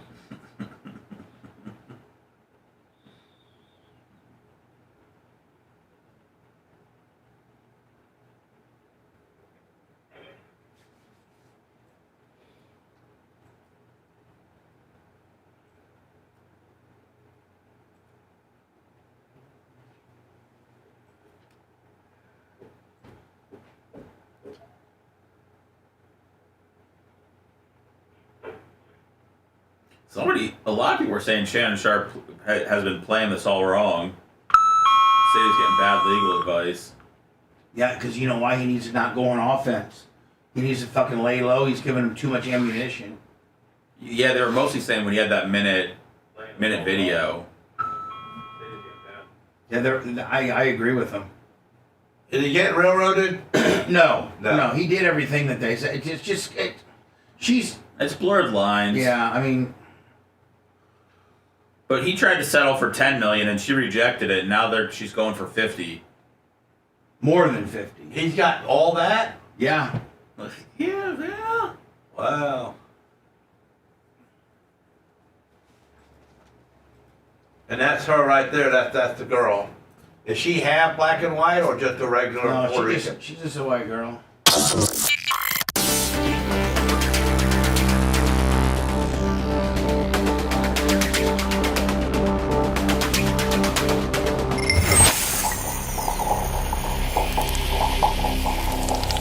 Broadcasting live from the Aquabito Studios. Aquabito.com/Bubba. It's the Bubba the Love Sponge Show. She got them fat thighs like Sarah. Gene, we're on the air. Oh. Good Lord. Look at you. This whole show could be a best of Gene. Yeah. Best of Gene outtakes. And let me tell you something. That white girl that Shannon Sharp's messing with, she's got kind of ass and thighs like my wife. That's why I go so crazy over her.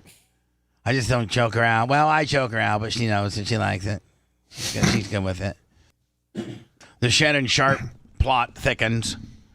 And Seth was talking about during the hot mic how people are saying he's now getting some bad legal advice. I would say, having been in not necessarily a sexual, well, I was in a sexual scandal, but not to this degree.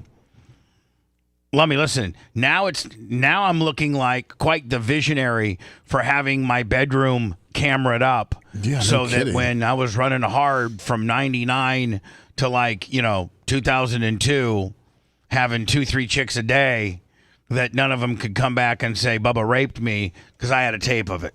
That's right. Good idea. That doesn't that doesn't give me an excuse to tape Hogan, but it taped everything.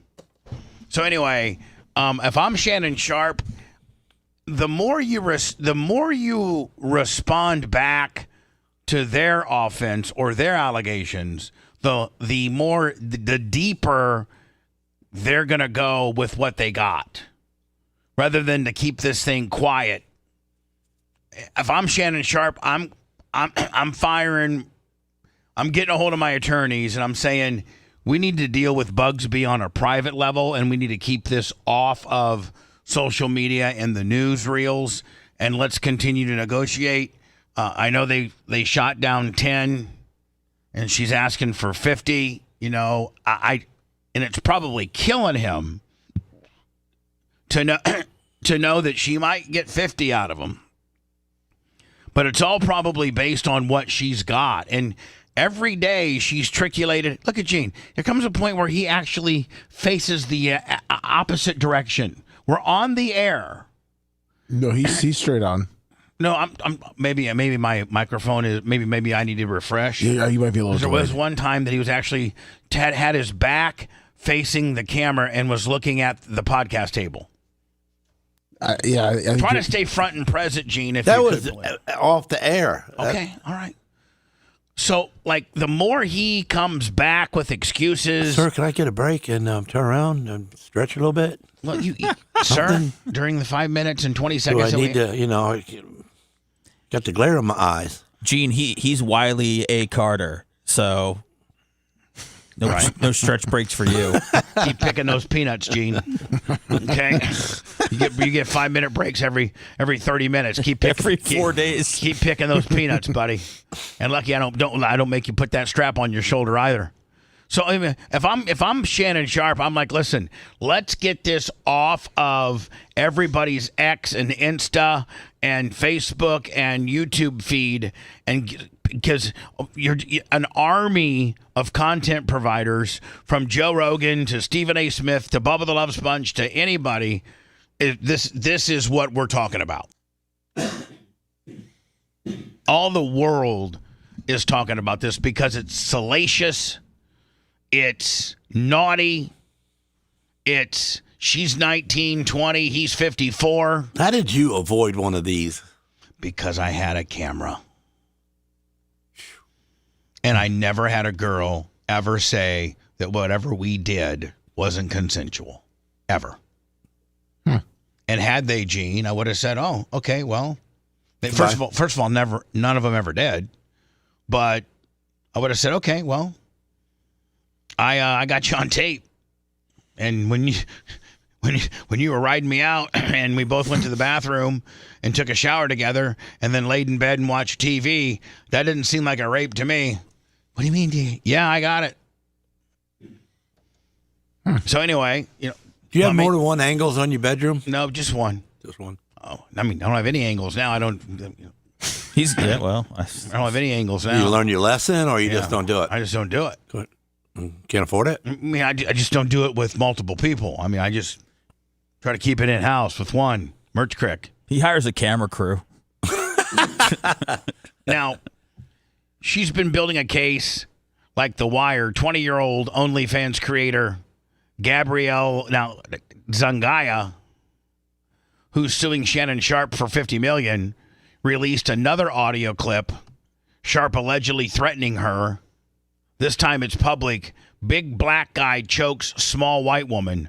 I think there is some language in this. I think there is. And here's the deal, is this man. What we played yesterday, or no, is this something? No, this is completely different. Tim Albright, $10. So, like, Seth, this is where he needs to be concerned, because, like, how many of these clips does she have? And she can release a clip a day out of context, making, benefiting her, not him.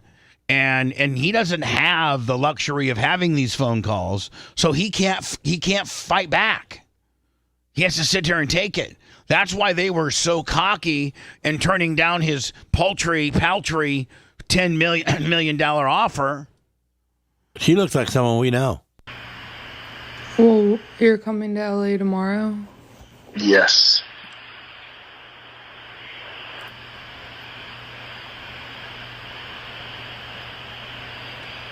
Well, I don't know why you want to go out. I don't know why you want to go out.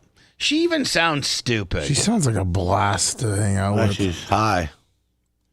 She probably is high. On Valium or something. She's like, I don't even know why you want to go out. Don't worry about it, Daddy. Don't worry about it, Daddy. Gabby. He calls her, You thought he called her daddy? No, her name is Gabby. Gabby? Oh, Gabby. he said Gabby. Okay. I thought he said Dabby. That would be a nice twist. Right. Right. She pegs him because he calls him dad. Anyway, so he said, don't worry about it, Gabby, right? Yes. Don't worry about it, Gabby.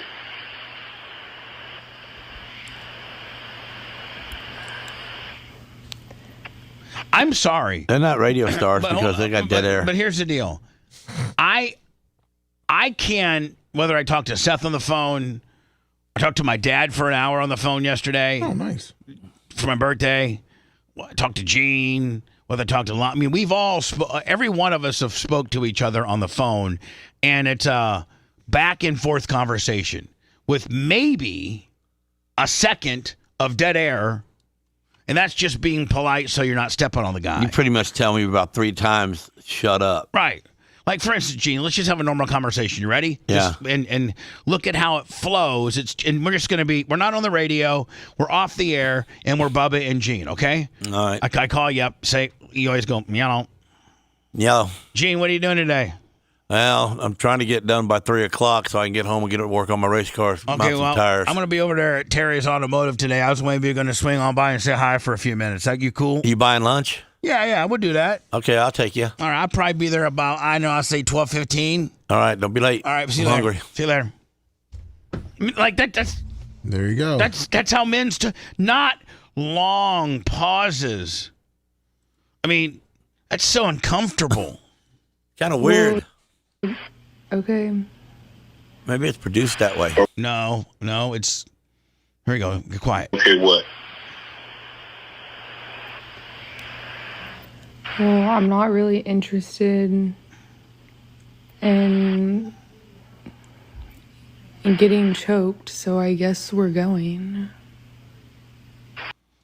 I'm what I think I'm hearing is she's saying I'm not interested in getting choked, so I think I'm going out to dinner. So now at that point, is she like kind of positioning herself that she's afraid to oppose him because opposition of his invitation to lunch or dinner creates a choking? Yep. Yeah. I might choke you in public. He comes back with a laugh that says, I might choke you in public. Now, we all know that he's speaking in parody and that he would not do that. But it doesn't bode well for when you're in this type of case fighting it out for tens of millions of dollars and they have you on tape saying that and you don't have any tape that defends your position. Well, it seems like with what she said and the way he answered that it takes it away from being just a sexual thing, which is what all the text messages he released was trying to show. Right. I feel like this makes it seem like Well, what's her answer? What do you mean? After he says, I'm going to text you in public. Let's see. Big black guy chokes small white woman. She didn't have an answer. That's a headline. Her answer, his rebuttal to his very own explanation, his very own proclamation of, maybe I'll choke you in public. She doesn't say anything. Then he writes the headline, "Big black guy chokes out small white girl." Now, I got to tell you, if this is getting tried in the court of public opinion, Sterling Sharp's not getting very good legal advice.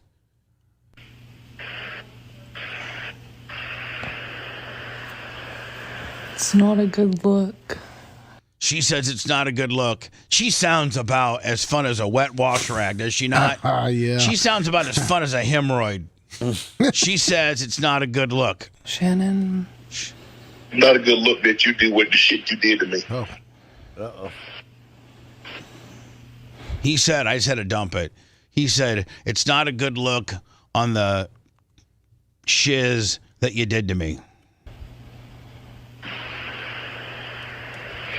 Okay. Sounded evil, too.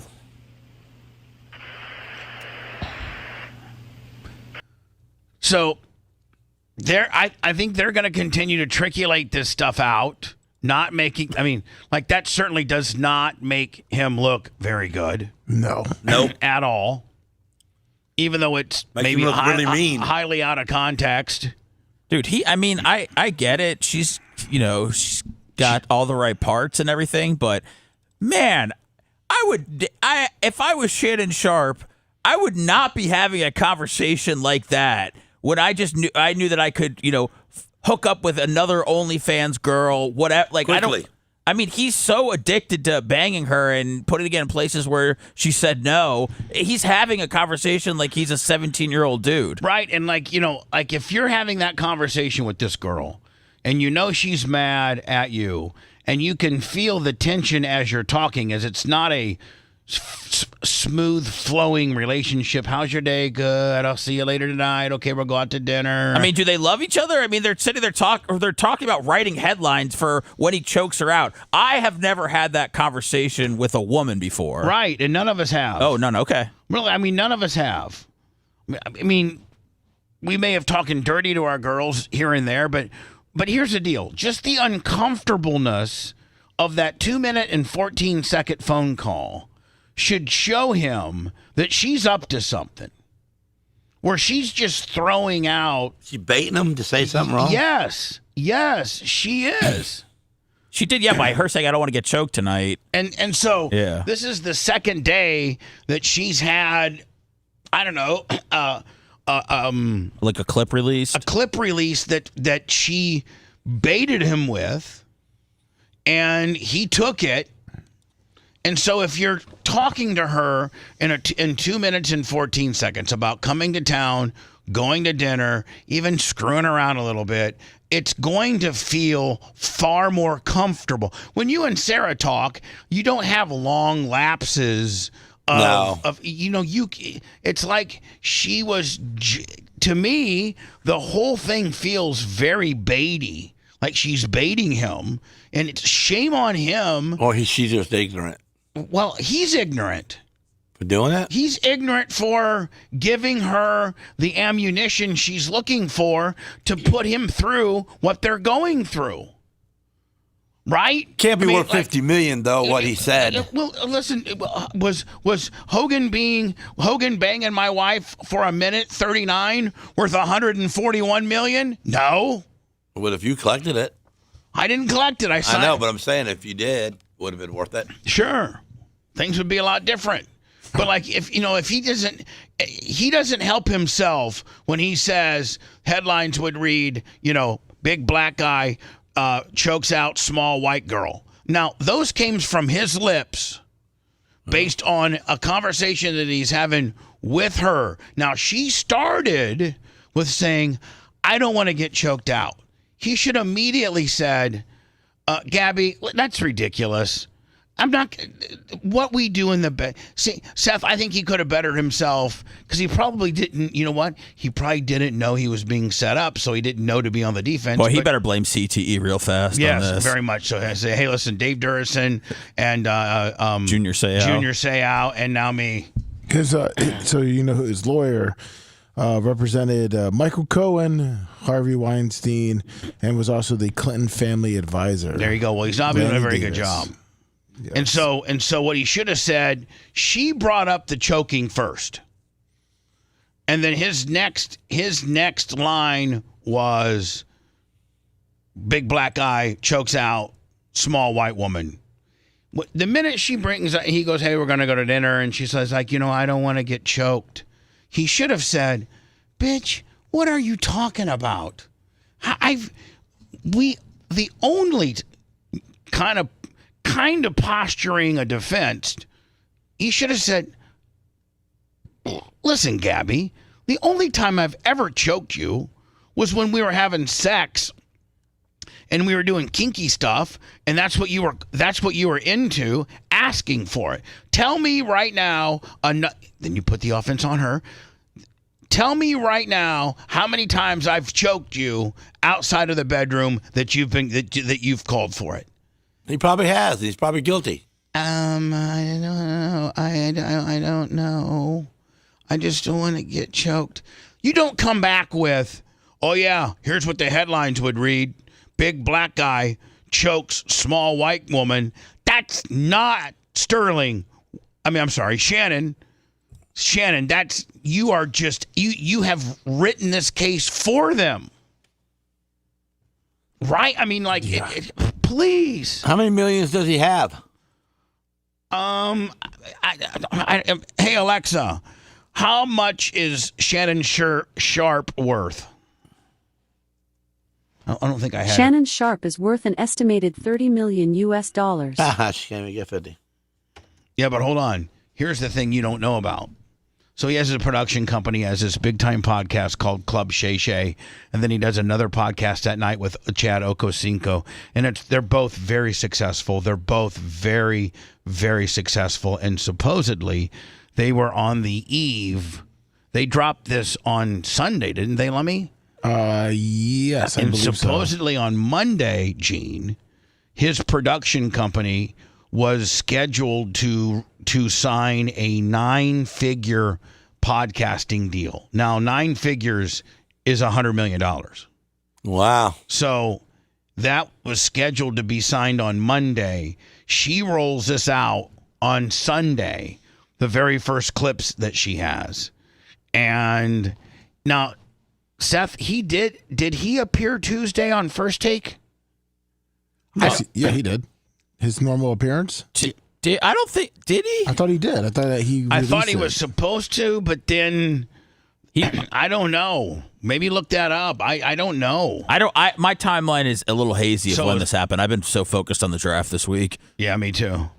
Why? Why me or why him? Why the draft? I mean, what's the big deal? It's the NFL draft. So you get to know where the guy goes to work at? Yeah. That's the way Gene puts it. It's a couple things, Gene. One, it's a great reality show because it's one of the truest reality shows because you've got people that are accomplishing their dreams, people that are watching their dreams slip a little bit away or being put the on. College kid that's sitting on his couch along with his whole family. Yeah, and then mom starts crying because he made it to the Dallas Cowboys. Yeah, and then you've got stuff where your team drafts somebody and you have this eternal hope where you go, this guy is going to help my team. Do you ever play Monopoly? I have, yes. Wouldn't you rather play that than watch that? No. Hell no, Gene. You're not an NFL guy. You don't follow these kids through college. You don't know anything about college football. You don't know anything about NFL football. So this it's just the job that they're getting, though. You know what, Gene? I wouldn't even argue with us. You like to see their family get hyped up because the guy made it? Gene. I do. Yeah. Yes, we do. Oh, okay. He was there on Tuesday. Okay, so he was there on Tuesday. Yeah. So when I come back, so I'm not running late, the text exchanged that, did she release it or did he? I think she's released everything. I think the only thing he released a couple text messages with his initial statement. Yeah, and then he had that, when he was all suited up and looked good, he had that initial statement, right? Yeah, he did a minute video. Right. That's the only thing. But, I mean, I think this is a very, very grim road for him. I think he's playing it wrong. And I think she's going to continue to triculate stuff. And I think this is going to be tried in the public eye. I think ESPN, ABC, I think don't forget ESPN is owned by ABC/Disney. I think they're done with them. And Stephen A. said on his podcast yesterday that he talked to one of the higher ups at Disney, and I don't know why he's talking about this so openly. I know he covers all the big topics, but he said that he told me that they were taking it very, very seriously. So for him to give an update about how Disney was looking at things, I'm sure Shannon is aware of where the situation lies with Disney, but I find it fascinating that Stephen A. Smith, and he said maybe he feels responsible because he went out and brought Shannon to the show, which is something that he said multiple times, but he did bring Disney into it yesterday. Well, and he knows, like, he is literally him and McAfee, and I give Stephen A. Smith the nudge on hierarchy with regards to talent at ESPN. He is the Chris Mortensen. He's the Slingin' D. What's her name? Her name is Gabby, and she's an OnlyFans, and a lot of things. Well, if Gabby was a guy, it just didn't be fine. You're saying that if Shannon Sharp was having choke out sessions with men, then this would be a they wouldn't have a problem with it. All right. Well, that's not the situation here, Gene. Oh, because of Disney. Gene. What's he saying here? Oh, Gene, because ABC and Disney is big on woke. the LBG. Yeah, exactly. What? They're woke? They're woke, and they would embrace gay-on-gay sexual crimes. Well, there you go. Yeah. They probably buy him a lawyer. Now you know. Now you know what to do if you want to get your freak on and you work for ESPN. Just do it with the fellows with the same sex, and you'll be okay. You said it a long time ago. If you was gay, you'd have been on top of your game for life. Remember? Or black. Nah, that wouldn't work. Well, you wouldn't talk. You wouldn't talk to me. Yeah, but a lot of us wouldn't. But some of us would. Where do you stand if I was a black guy? I don't know. Depends on how we met. He was a race car driver. Instead of a gangbang. If he was a race car driver, he wouldn't like me. We'd have ran him over. You would have ran me over? Yeah. When I return, why you always got to go to that? What do you mean? Quit. Go to what? Being black? Yeah, I'm going to. Why do you got to color exchange? Why do you got to go to being gay? Because that's a top factor of life nowadays. And so is being black. Yeah, that's true. If you want 24/7 on-demand Bubba and the crew, go to BubbaArmyHQ.com. Right now. The Bubba the Love Sponge Show will be back after this.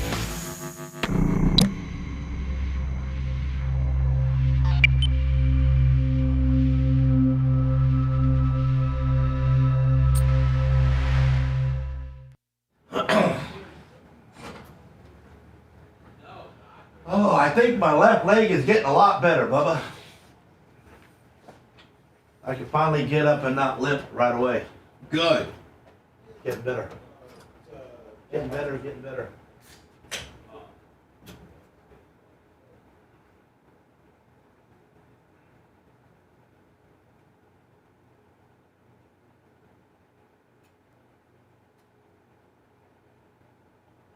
Is Lasker a straight? Hey guys, is Lasker a straight fucking trip or what?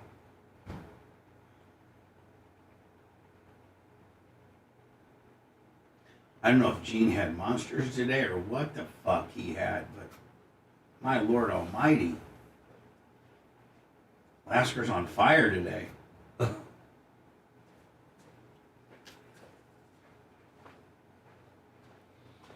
And you got another dose of him tomorrow. Double barrel. Double barrel.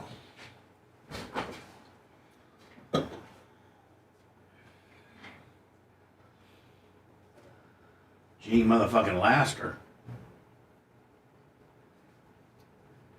When's Coben get out of school? They get out of school in about a month, don't they? I think it's coming up. Now, will he go to work with you? Oh yeah. Every day. Every day. And just do whatever. He does. He's the forklift driver. He takes over my job, forklifting. Can he forklift? Oh my gosh, yeah. He had these 3,500-pound beams, and on the forklift, and they're moving them up and wiring them down, and then taking the weight off them, nice and slow, so we can roll the racks in the oven.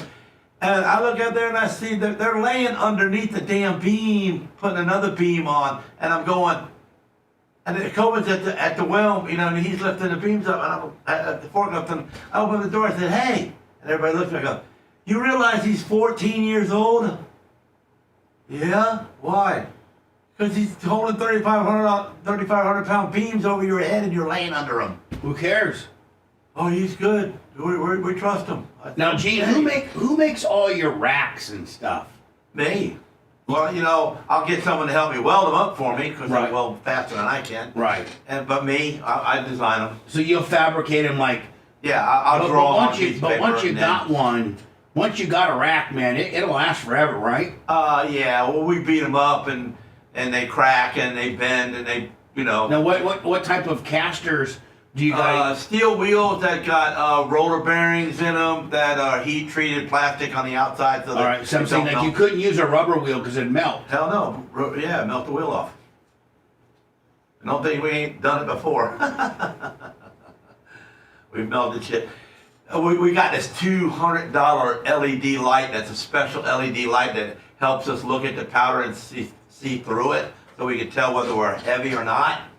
and it's something that's really cool that helps us, and it's got a magnet on it, so you just take the light, you lay it against the wall, and it sticks to the wall inside the paint booth. Well, he stuck it to the rack in the paint booth and got done painting and rolled it out and rolled it in the oven with it on the rack, and it cooked it at 350 degrees and melted that bitch. Oh man! And I just happened to ask for the light so I could look at something, and my painter looks at me. He says, "Oh well, I messed the light up." I go, "How much can you mess up on it? Give it to me. I'll fix the lens." Sometimes it got melted. I go, "You left it in. You left it on the rack and put it in the oven." He goes, "Yep." I wouldn't do it at all. It's not worth it, man. You're better off just taking the money and buying whatever card you're looking for. I'll stick to my clearance aisle. Yeah. You did well at the Dollar Tree. Exactly. The Family Dollar. Hey, how about my Mickey Mantle baseball card? Was it worth any money? Oh yeah, I like how you snuck that in there on me just to make sure that I was paying attention, wasn't stealing anything. I'm not cute. No, I know. I'm going through. There's no Mickey Mantle in there, is there? I only have one baseball card, right? Oh, the Hank Aaron. Hank Aaron, that's right. I was like, I didn't see a Mickey Mantle. No, I'm going through this. I'm going through the stuff, and I'm fixing them up for you. Trade them for some good baseball cards. What's that? Trade them for some good baseball cards. You want I don't want nothing. You don't want anything? No. I was gonna fix them all up.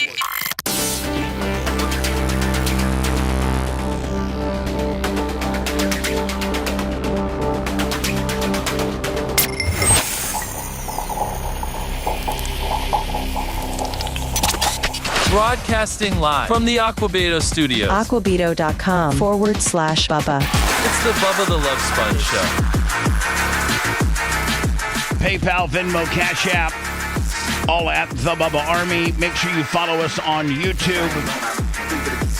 And then there's a lot of really nice, cool, very dirty stuff that 7-Eleven Gino has been finding in our archives that we've been uploading at BubbaArmyHQ.com. Yes, we're in 2011 right now. So go and get and buy yourself a $5.99 membership on Bubba Army HQ, and go listen to some of this never heard before. Well, it was heard when we broadcasted it, but only once. Some of it's like the Akira Spice Boy sex tape. Boy, have you found that? Yes. We need to get that. That was before she now, Akira now owns part of Pornhub. Did you know that? She's got ownership in Pornhub. She is worth millions of dollars, and I'm the one that found her. You did. In New York. I thought the dude did that had the glass bus. Yeah, Hamill. Well, him and I did collectively at the Hustler Club in downtown Manhattan, and I had her on my show the next day. Yeah. And so that was the discovery. And then we moved her down here to be the show whore. And don't say it like that. That's what she was, Gene. That's on her Wikipedia. Yeah. Really? Yeah. So anyway, let me go to BubbaArmyHQ.com if you're listening to me anywhere. And she go was just a freestyle girl. She really wasn't a whore. Oh yeah, she was. You remember Bubba too? I mean, you introduced her to Gina Lynn because Gina Lynn came in. Gina Lynn got her into porn. Exactly. I got her into being a naughty girl, and then you introduced them. I introduced her to Gina Lynn, and then she did her first scene with Gina Lynn. But she does. I mean, listen, Akira, to my credit, accredits me on her Wikipedia, although she, for some reason, won't return any of my messages. She does, Lummy, on her Wikipedia page, give me credit for getting her in, for somewhat, I think, discovering her. Yeah. Am I right? Yeah, it's right there. Yeah. So we have her and Spice Boy started. I mean, Spice Boy got so lucky with her. She starts thinking Spice Boy's cute. And she and him we were up in New York, and I'm like, if you guys are gonna go out and have, are you gonna have sex later? And she's like, I want to. And so I said, Spice, record it audibly, not visually. And so they did. Have you heard how filthy it is? Oh, yes. Oh, my God. I mean, and this was before she was a porn star and knew how to talk all that. Like, this was her natural sexual being. This is how she was naturally sexual. They pretty much all got it in them. Is that soon on Bubba Army HQ? Yeah, it's up there. We're rearranging a couple categories. Okay. So. And that's only $5.99? $5.99 a month, and you have access to my entire library, Gene, going back to some of the 98 Rock days. Man, why wouldn't everybody have that? Well, that's what I'm saying. Jeez. I mean, you literally, it has search engines. So, like, you could literally type in the search engine Gene Lasker, and it would pull up, 100 shows that you've, every time you've been on the show, it would pull up if you're a big Gene Lasker fan. There's a lot of cool stuff on there with me. Well, yeah, exactly. So let me ask now. This is again the triculation of information that's not making Shannon Sharp look so good, and I think that Seth said I think this has been released by her. These were from. Oh yeah. You're right. Come out. I think they're from yesterday. I think so. And this is just the thing about it is she's just boom, giving you more and more and more and more information that does not make him look so good. And he really doesn't have or didn't save any of this stuff, I don't think. And the only thing that he's coming out with is that's taken out of context. That's not how it went down. I'm good. So, and then now he's reversed the heat and he's suing her for defamation and slander and libel. So, of course, that's what you do. You reverse the heat. Now, these are texts from her to him and vice versa. Why does it come up that way? Is that just... So, from her, but I cried when you left because I begged you to put a condom on and not to put it in my... butt, and you didn't listen. I don't care what our history is. No means no, Shannon. Now that could very well be. That helps him. That helps him? I think so. No. That's how stupid you are. Why? Are you stupid? She said no means no, not like before when we did it, Gene, no means no. No. But then she's contradicting herself by saying not like before. Yeah, she's saying not like he got caught with another chick. And after he got caught with another chick, she pivoted, this girl here, Gabby, pivoted, who was kind of his full-time girlfriend. He was 56, she's 20, and she's an OnlyFans deal. We've heard her on tape. That's why she wanted him to wear a condom. Yes, because he'd been with another girl. Okay. And so she says, I begged you to wear a condom and you wouldn't. And she thought her butt was special, and now she can't have none of that I didn't want you to put it in a certain region, and you did. And I don't care what our history is. No means no. That's really powerful coming from a woman. And so I don't know what his response is. She says, I don't know how to process this. He then says, the only thing he says is, can I call you? That's his response. Yeah, that was his response, wasn't it? Yeah, the green one was response to what she said. Huh. I cried when you left because because that's that. So this is another exchange, and she says, now this doesn't necessarily look so good for her. We got to cover all angles. She says, I want to be abused, Daddy. See there? Okay. He's innocent. He's so persuadable, isn't he? He sure is. One little line. I want him to be on my jury. Let me tell you something. He's innocent. She says, I want like some hardcore BDSM action, though. Beat me up and choke me. Well, that's part of the BDM world. Okay. So it was legal last week, but not this week. I want you to tie me up like this and abuse me, Daddy. And then Lummy, I think that's it. He's innocent, bro. And then, I think this was yesterday's response that we've already heard, but we might as well hear it again. I don't think. The Hop and Good sale at Designer Shoe Warehouse is on. Bye. So Gene, I think those, were those texts prior texts before the Michelle Instagram tape and no means no? Well, were those? Can you go back up to the first one to see the date? Because I know that blue one was 2024. And then... Okay, hold on here. So this one here is... It doesn't have a... Okay. July 6th, 2024. All right, hold on. July 6th, this is very important. July 6th, 2024. Now, let's go to the very, very, very, very, very, very first ones. July 6th, 2024. And this is... That's after Michelle. Hold on. This April is... 16th. January so, Gene, 2nd. all this, I want to be abused. I want to be abused. I want to be tied up. I want to be choked. All that stuff that you're like, yeah. That's all before he cheated with Michelle. And the latest stuff was this that I first read, which means you have to wear a condom. No backdoor. Scarred woman. No backdoor Willie. And I don't care what punishing him for doing something else. I don't care what our history is. No means no. So basically, Lummy, all of this stuff is not in play because as slutty and as whorish and as out freakish as she wanted it, this was still 7 months earlier than when she later on down the road said no. I don't care what our history was.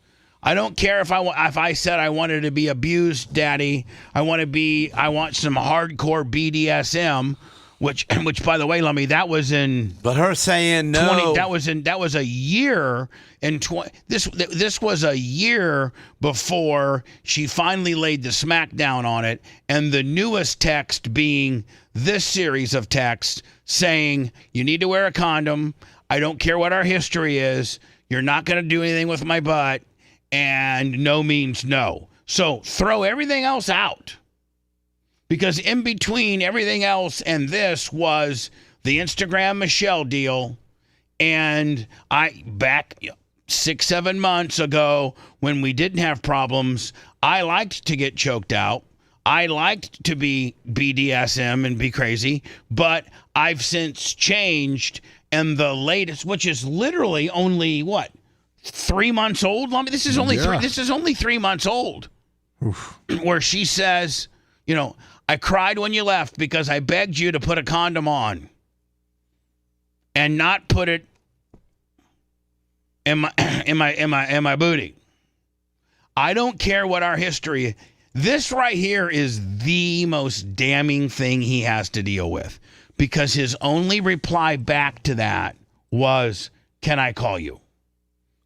So the 2nd of January, 2025 at 4:16, he then writes back 10 minutes later at 4:26. 20 minutes later. Oof. 20 minutes later. 20 minutes later, he writes back. Now, I don't know what he said here. It's been blurred out. Something Gabby. Oh, it's her name. Yes, it's her name. Whatever he has. And the message he had to her wasn't, stop with that nonsense, blah, blah, blah. He just said, can I? These are the only 2 texts that matter right here. This is post Michelle.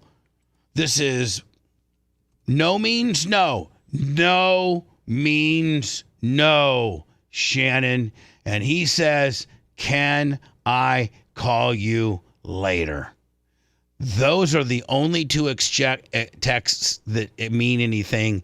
This other dirty nonsense is a non-factor because he he had sex with that Michelle girl in between this time period, and what she wanted back then when she thought that he was all hers and not blasting bitches named Michelle at 2 p.m, acting like an animal. Remember the grunting?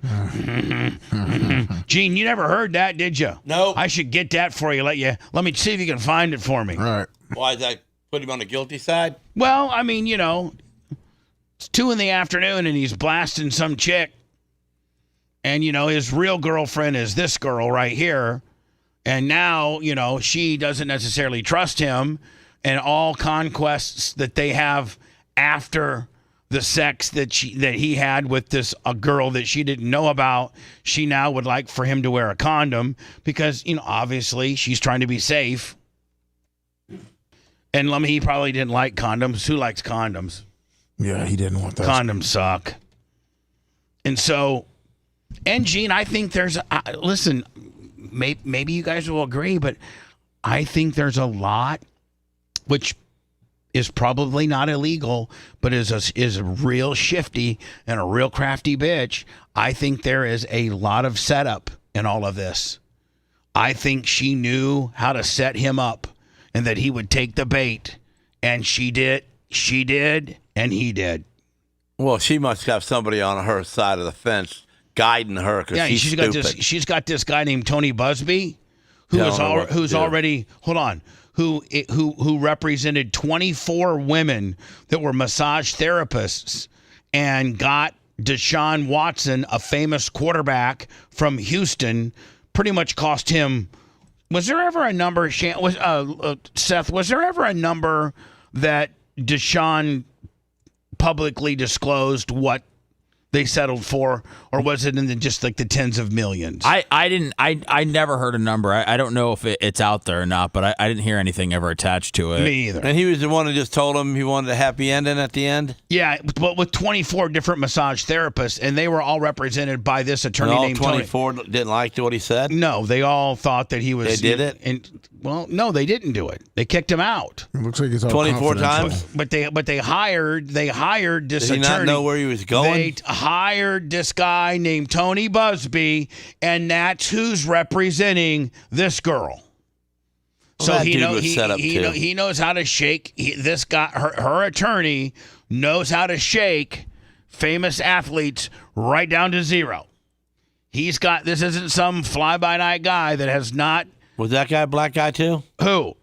The one that got shaken down for the massage parlor? Yeah. That's racist. Well, one of the things that Shannon says in his explanation is that Tony Busby targets African-American men. Yeah. That's what I'm saying. It's racist. I think he says that, does he not? Yes, he does. To my family, friends, supporters, and colleagues, I want to speak to you directly and from the heart. This is a shakedown. I'm going to be open, transparent, and defend myself because this isn't right. This is all being orchestrated by Tony Busby, who has targeted Jay-Z. Tony Busby targets black men, and I believe he's going to release a 30-second clip of a sex tape that tries to make me look guilty and play into every stereotype you could possibly imagine. That video should actually be 10 minutes or so. Hey, Tony, instead of releasing your edit, put the whole video out. I don't have it, or I would myself. You know what happened, and you're trying to manipulate the media. The encounter in question took place during the day at her invitation, and now that appears to be a deliberate setup, coordinated by Gabby, also known as Carly on OnlyFans. Gabby and Tony Busby want $50 million. What they're getting is sued for defamation and trying to take me down. My career is all about real talk and honesty. I know my family and fans know exactly what this is about. And I'm going to be out. Man, I wish I had the money back in the day to lawyer up and take the people that try to take me down. They're telling you whatever I need to say, just like I always do. I love all you guys. So, I mean, Gene, what's your preliminary findings on all this? I think he's innocent. I think the Bugsby guy is all about the money, too. Is Bugsby black? Nope. He's a white guy? Did you find the sex? I sent it to you. Oh, you did? Yeah. Okay. So he hates black guys. Well, I mean... Targets them. Potentially. Okay, well, he probably got his girl taken by a black guy, and so he's... Well, I mean, he's dealt with 24 different women that were sexually harassed and abused by. Did they all 24 have some kind of paperwork on the dude doing that, and then they all got to one lawyer, or did he just hear about one or two of them, so then he went around and found them all? Kind of a combination of both. Yeah. I think one reached out to him, and then after one had broke the seal, a bunch of chicks that Deshaun Watson. They all jumped on board to get them a payday. And were they Chinese ladies or regular ones? Regulars. Yeah, see, that's not right. So the reason why Gabby, Shannon Sharp's ex-girlfriend who's trying to sue him for $100 million plus, everything was cool. The chokeouts were cool. The no condoms were cool. You know, put things in my rear end were cool. All that was cool until one afternoon when Sterling Sharp is looking at his Instagram. He hits the live button, lays his phone down on the nightstand, and starts blasting this chick named Michelle. Why did he do that? Well, because he's a horny African-American affluent man. Take him out of the ghetto, but you can't. Well, you can't. I mean, man. I'm just saying. He's just a very That's stupid. This is act. And here's the thing: ABC and Disney, they forgave him for this act because it's really not. It's two consensual adults. Right. Her name's Michelle, and she calls him daddy, and he's literally at the zoo. He's an animal. I think he really knows how to. Maybe he's role playing. He's an animal. That Shannon Sharp situation is just mind blowing. Not gonna lie, it's a little funny too. Like, he was in her guts. Like, I'm telling you, that girl Michelle was getting her lights knocked out of her. Off. I gotta listen to it. Should I go to words? Yeah, let me listen to it. All right. Want to listen to the show on demand and on the go? Enlist today at BubbaArmyHQ.com. Sign up and start listening. The Bubba the Love Sponge Show will be back after this.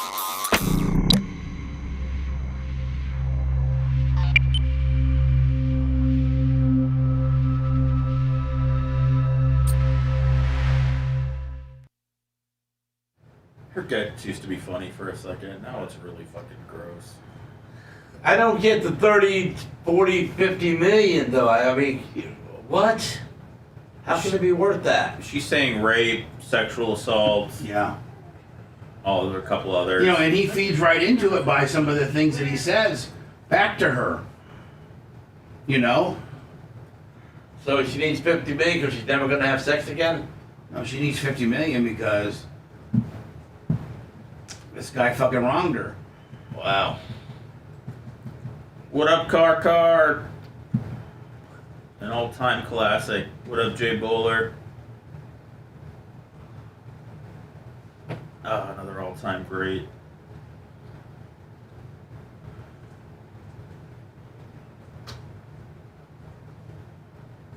Man, we need some rain. Come on, rain. I agree. Is it supposed to rain? I hope it does. It's coming from the west. No, it's not supposed to rain.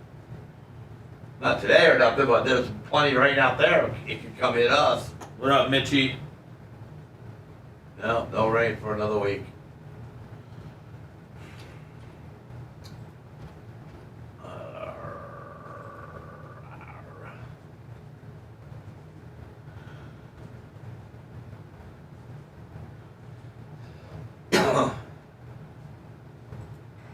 Come on, Biggie. This is going to be the greatest draft of our lifetime.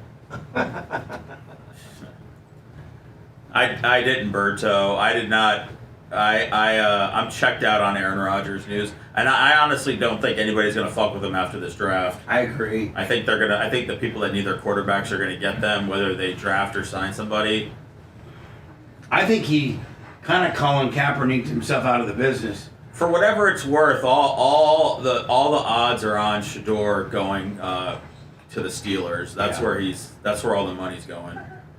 For whatever that's worth, I don't bet. I just see that's. I sent it to you, Bubba. That's what the odds are. Okay, I'll play it for Gene. What up, Troy? Bubba Nash, what's going on, man? Long time no Espanol.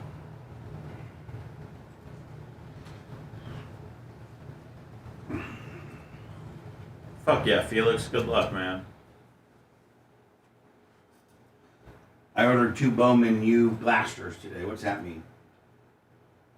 That means that he, like the fleshlight. Yeah. It's like the Temu version of it. That's what a Bowman U blaster is. How many are in there? How many cards would a Bowman blaster have? 24 maybe. What's the biggest? What's a mega pack? What would you call something that had like 200 cards in it? Yeah, like probably a hobby box. Oh, is that a hobby box? Probably, yeah. Is there something bigger than a hobby box? No. Sometimes they can jam 90 cards into a blaster, but that's not really appealing. I'm only planning on keeping a few. What do hobby boxes usually cost? It depends on what we're looking at. Okay. If we're looking at Bowman U, we're talking... They're about... What are they? They're only like 155 for football. Basketball is about 300. For a hobby box? Yeah. How about baseball? Baseball, some boxes are about 500 right now. Football's got optic hobby boxes, $850. What wrestling? Wrestling is they have some expensive ones, probably about $300 or $400.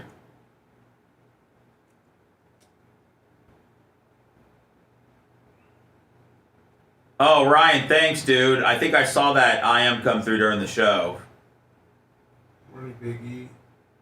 You're the man, dude. That Cooper flag auto will split it.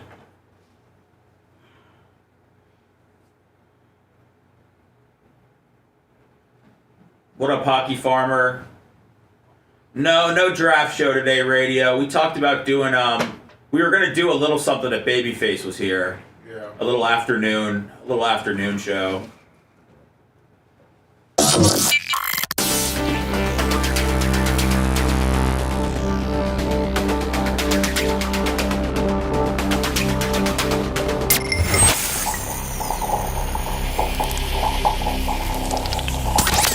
Broadcasting live from the Aquabito studios, aquabito.com/Bubba. It's the Bubba the Love Sponge Show.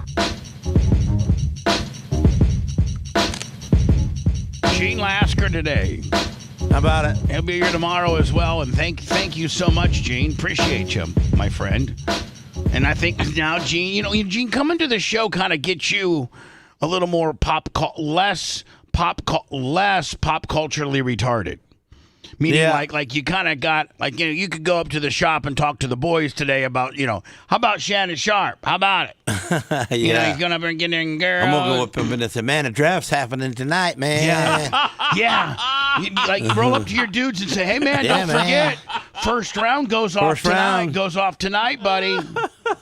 And how about Shannon Sharp busting the guts out of that bitch? That's right. So anyway, Gene. Poor Gene, he could be walking away saying Shannon Sharp's innocent. What are they doing to that guy? And now they could release information that says that he's flat out guilty, and Gene won't know about it until the next time we see him, which will be tomorrow. Right, exactly. So, Gene, Shannon Sharp dating this chick, the first, I don't got a problem with it, but some people do have a problem with it, and that is... She was 20? Well, she was 20. And he's 56. Yeah, that's creepy.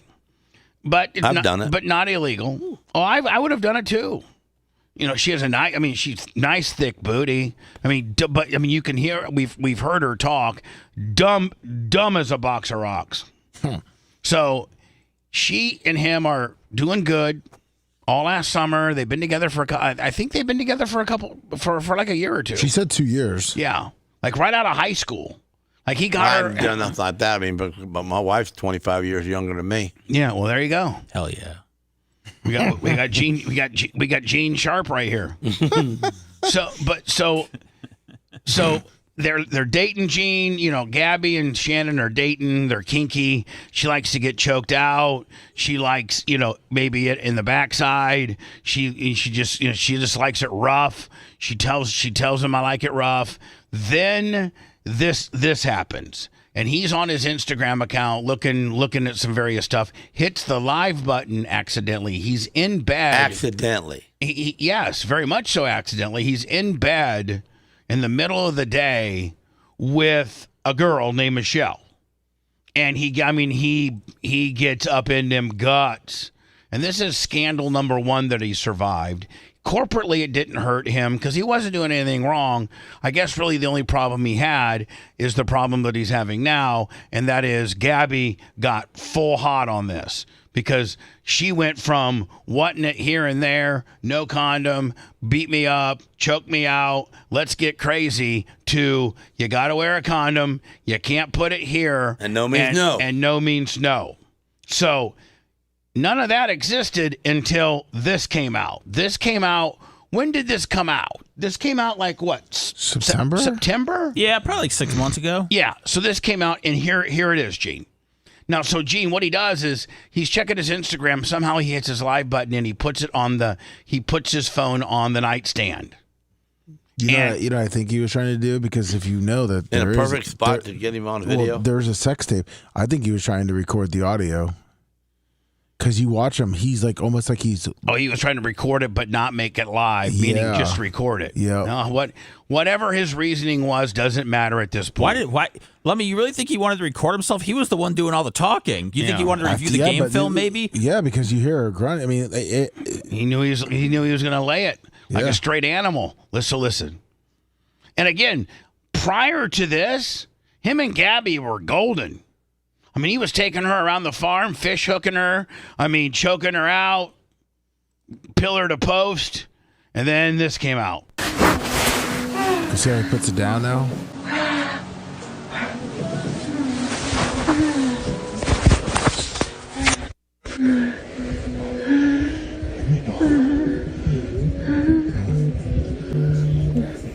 That's everybody calling him. Yeah, and by the way, Gene, like all of his boys are calling him saying, "Shannon, hey man, you lied, man." But he's not answering it because he's getting his freak on.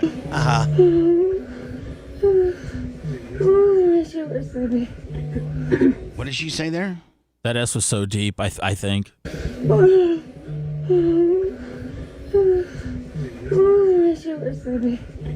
I think she said, Shannon, you're so deep. Okay.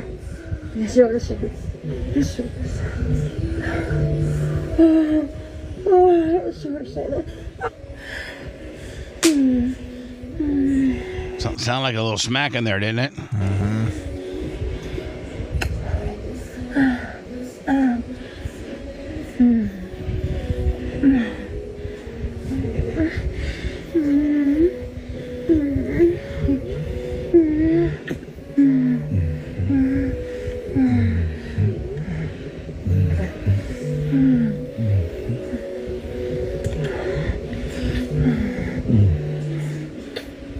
And his nickname's Big Unk. And they're saying, Unk, turn off your phone. Please, for the love of God, turn off your phone, Unk.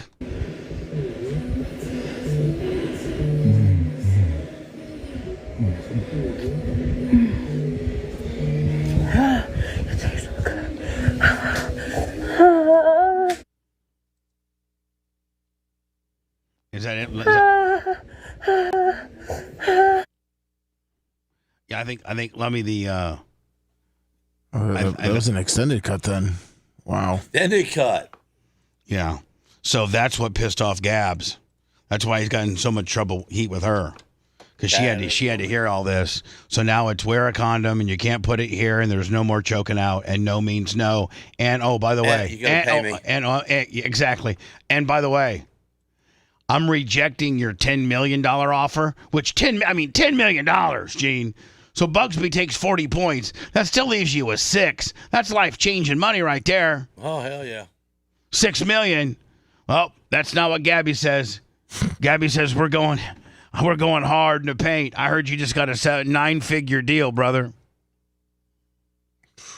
Let me do the words. We'll close the show out. I got that crazy dude in Hillsborough County that was walking down the side of the street in Brandon. Yeah. That had like full-blown an AR, like a full-blown assault rifle, AR-15, full-blown combat clothes on with a bulletproof vest, wouldn't put his gun down, and then the Hillsborough County deputy smoked him. Absolutely smoked him. Got that next. If you liked that segment, then you'll definitely like the new redesigned BubbaArmyHQ.com. We'll be back to the Bubba the Love Sponge show after this.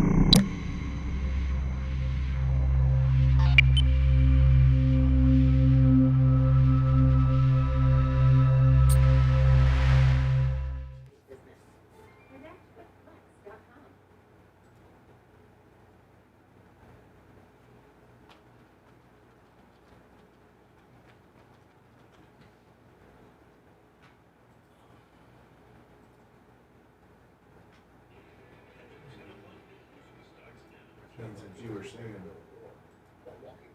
I found your best of.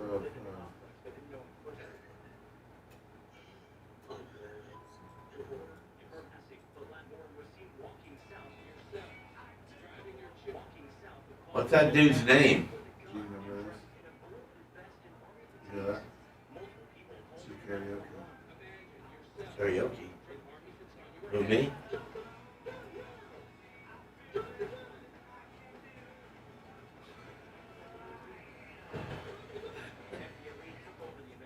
Kryptonite.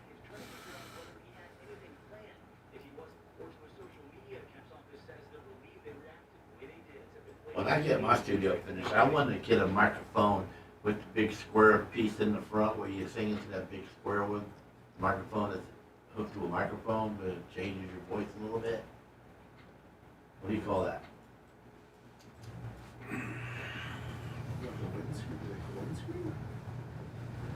There was a square microphone that was bolted to this microphone, and they're singing into it, and it makes their voice a little thick, a little crazier, like electric music. Like Jerry knows. Yeah, I'm gonna sing some songs, make commercials or something, change the words, some songs. But I'll sound like a good singer with that machine. Oh, of course. I just What do you call that? I just heard that point. What, voice synthesizer? Yeah, voice synthesizer. Hey, look at all that rain. Please. Oh, that's Monday. That's oh, wait, Monday? no. That says April 28th. Oh, yeah. Monday, yeah. I can deal with that. I need some rain. Looks like there's a little this weekend. What's up, Sicilian Redneck? Is there? I don't know if this guy would get out of the way of his green screen. My weather app.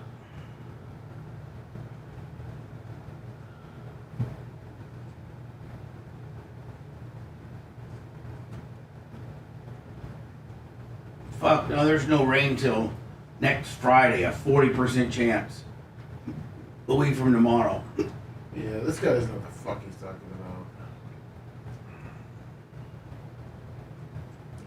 about. Fuck!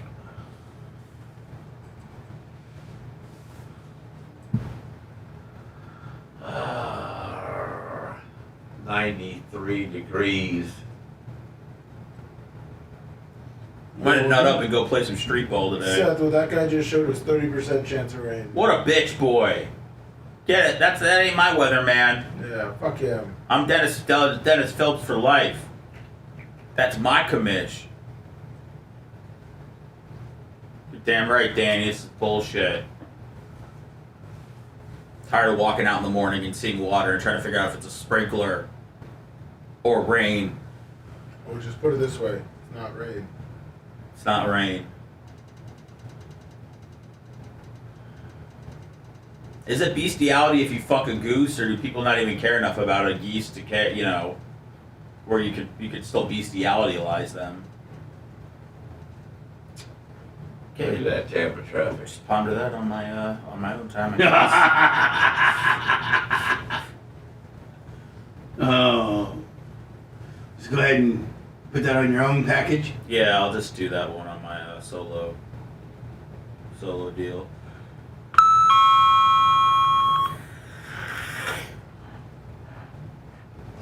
Fuck the draft! What up, Kabuki? I wasn't sure if I said hi to the redneck or not.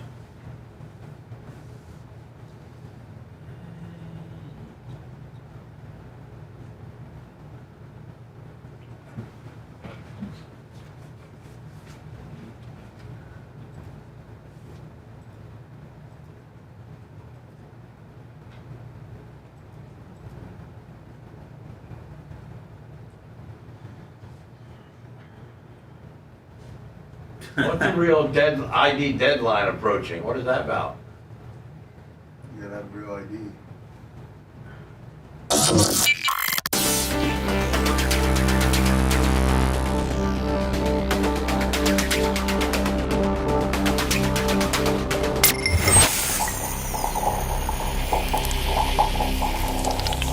Broadcasting live from the Aquabito Studios. Aquabito.com/Bubba. It's the Bubba the Love Sponge Show.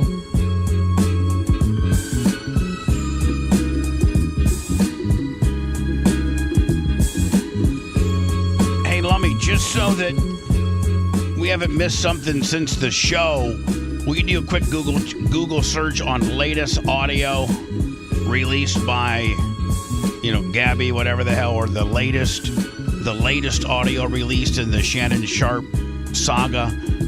I got maybe potentially a heads up there might be something that just got released, or it could have been something that's already been a release. I just want to know that just see if there's anything out there. It looks like everything's about the one we just played. Okay.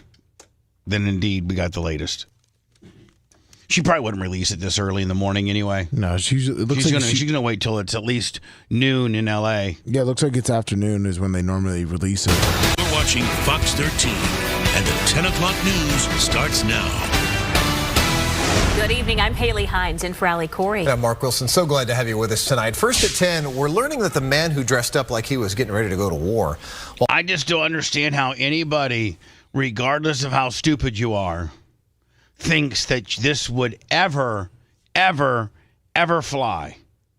Like from Gene Lasker's neighborhood to where I live to where Seth lives, a guy walking down a public sidewalk fully geared up with full body armor, assault rifle, combat wear, like that's going to work out for you.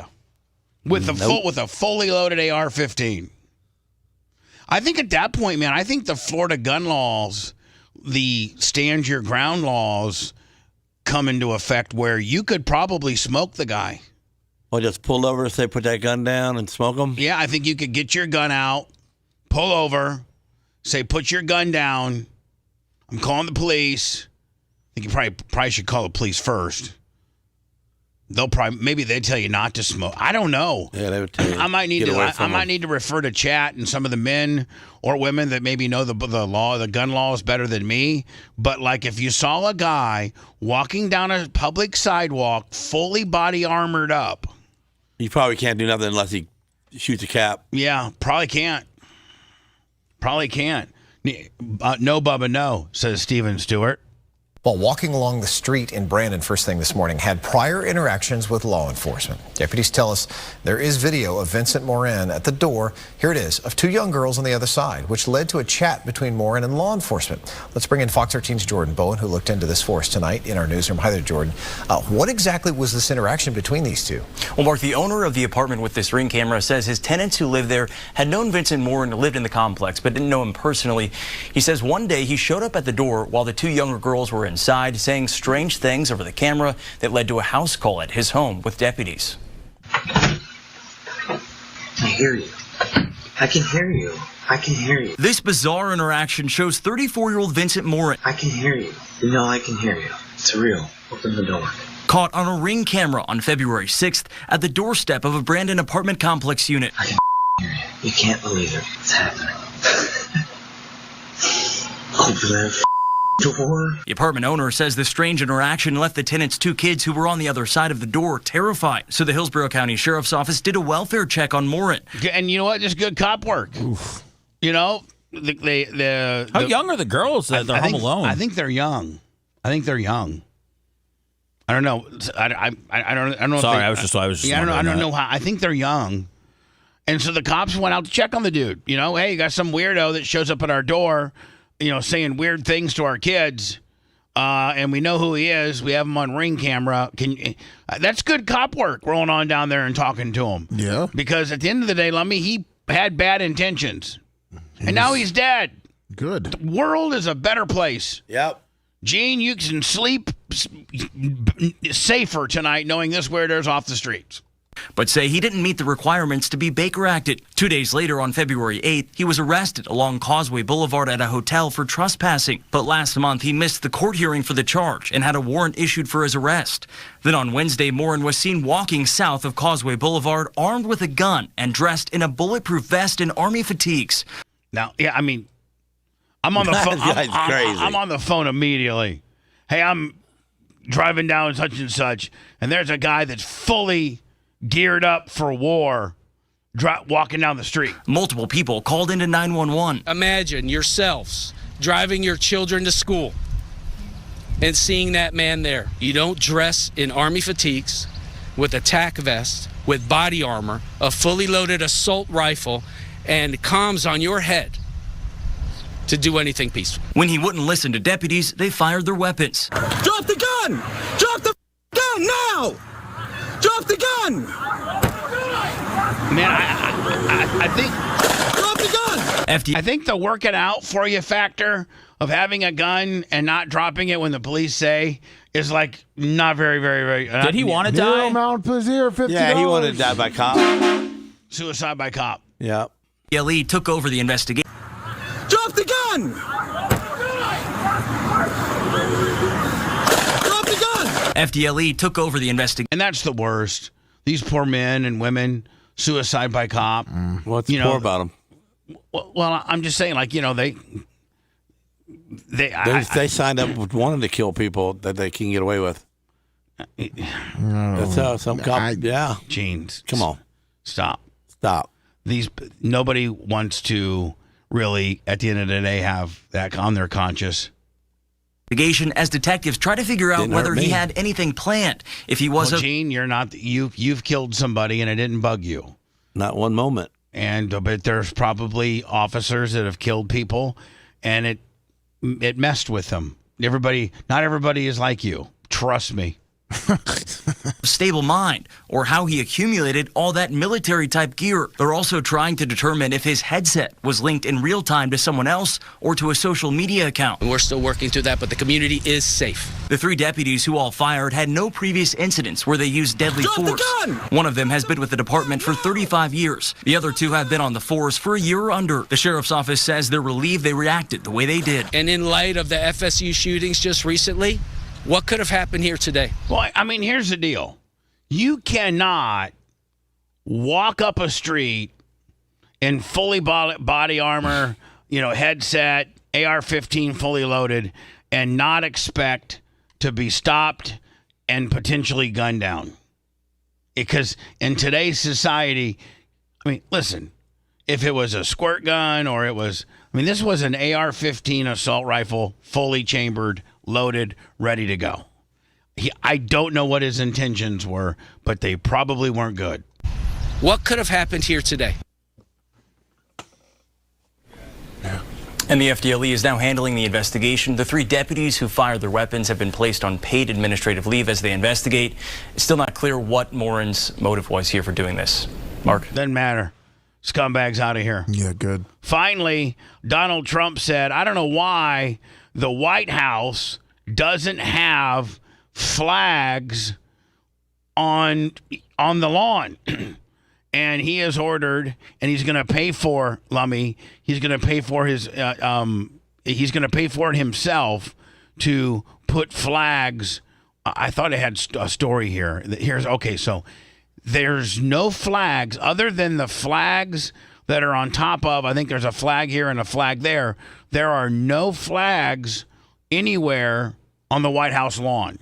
So he's going to add them 200-footers. He's got 100-footers. Yeah. He's going to add these two 100-foot flags. That the height of the White House is 30 feet. The flags will go 70 feet. The flags will go another 30 feet taller than the White House. They'll be symmetrical, boom, boom, and he's going to pay for it himself.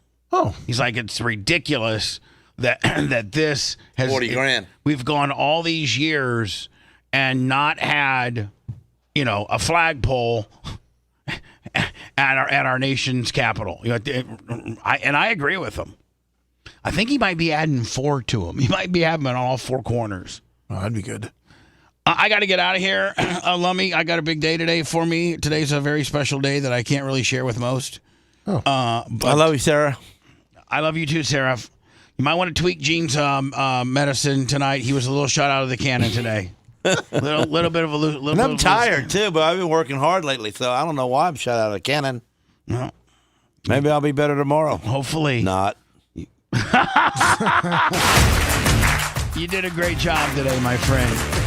Seth, thank you, my friend. Thank you. Lummy. Thank you. Mach. Gary. 7-Eleven. And Gene back again for a double shot. It's a good day for 2. Go Bears. We'll see you tomorrow. Thanks for letting me finish. You've been listening to the Bubba the Love Sponge Show, starring me, Bubba the Love Sponge, co-host and show historian Lummit. It's Seth, co-host and president of podcasting. It's Brian Matroni, king of counter programming. You're wiring up. It's Mini Macho. The BRN agent, Thomas Buttoned Up B. Co-host, Dr. Dan Diaco, Esquire of Council. Co-host, J. Diaco, Esquire, the Spitting Cobra of Council. Now, time for the legal disclaimer. Exactly. The Bubba the Love Sponge Show is intended solely for the enjoyment of our listening audience. Any rebroadcast, retransmission, or other use of this show without express written consent of the Bubba Radio Network is prohibited. We must dissuade him of this delusion.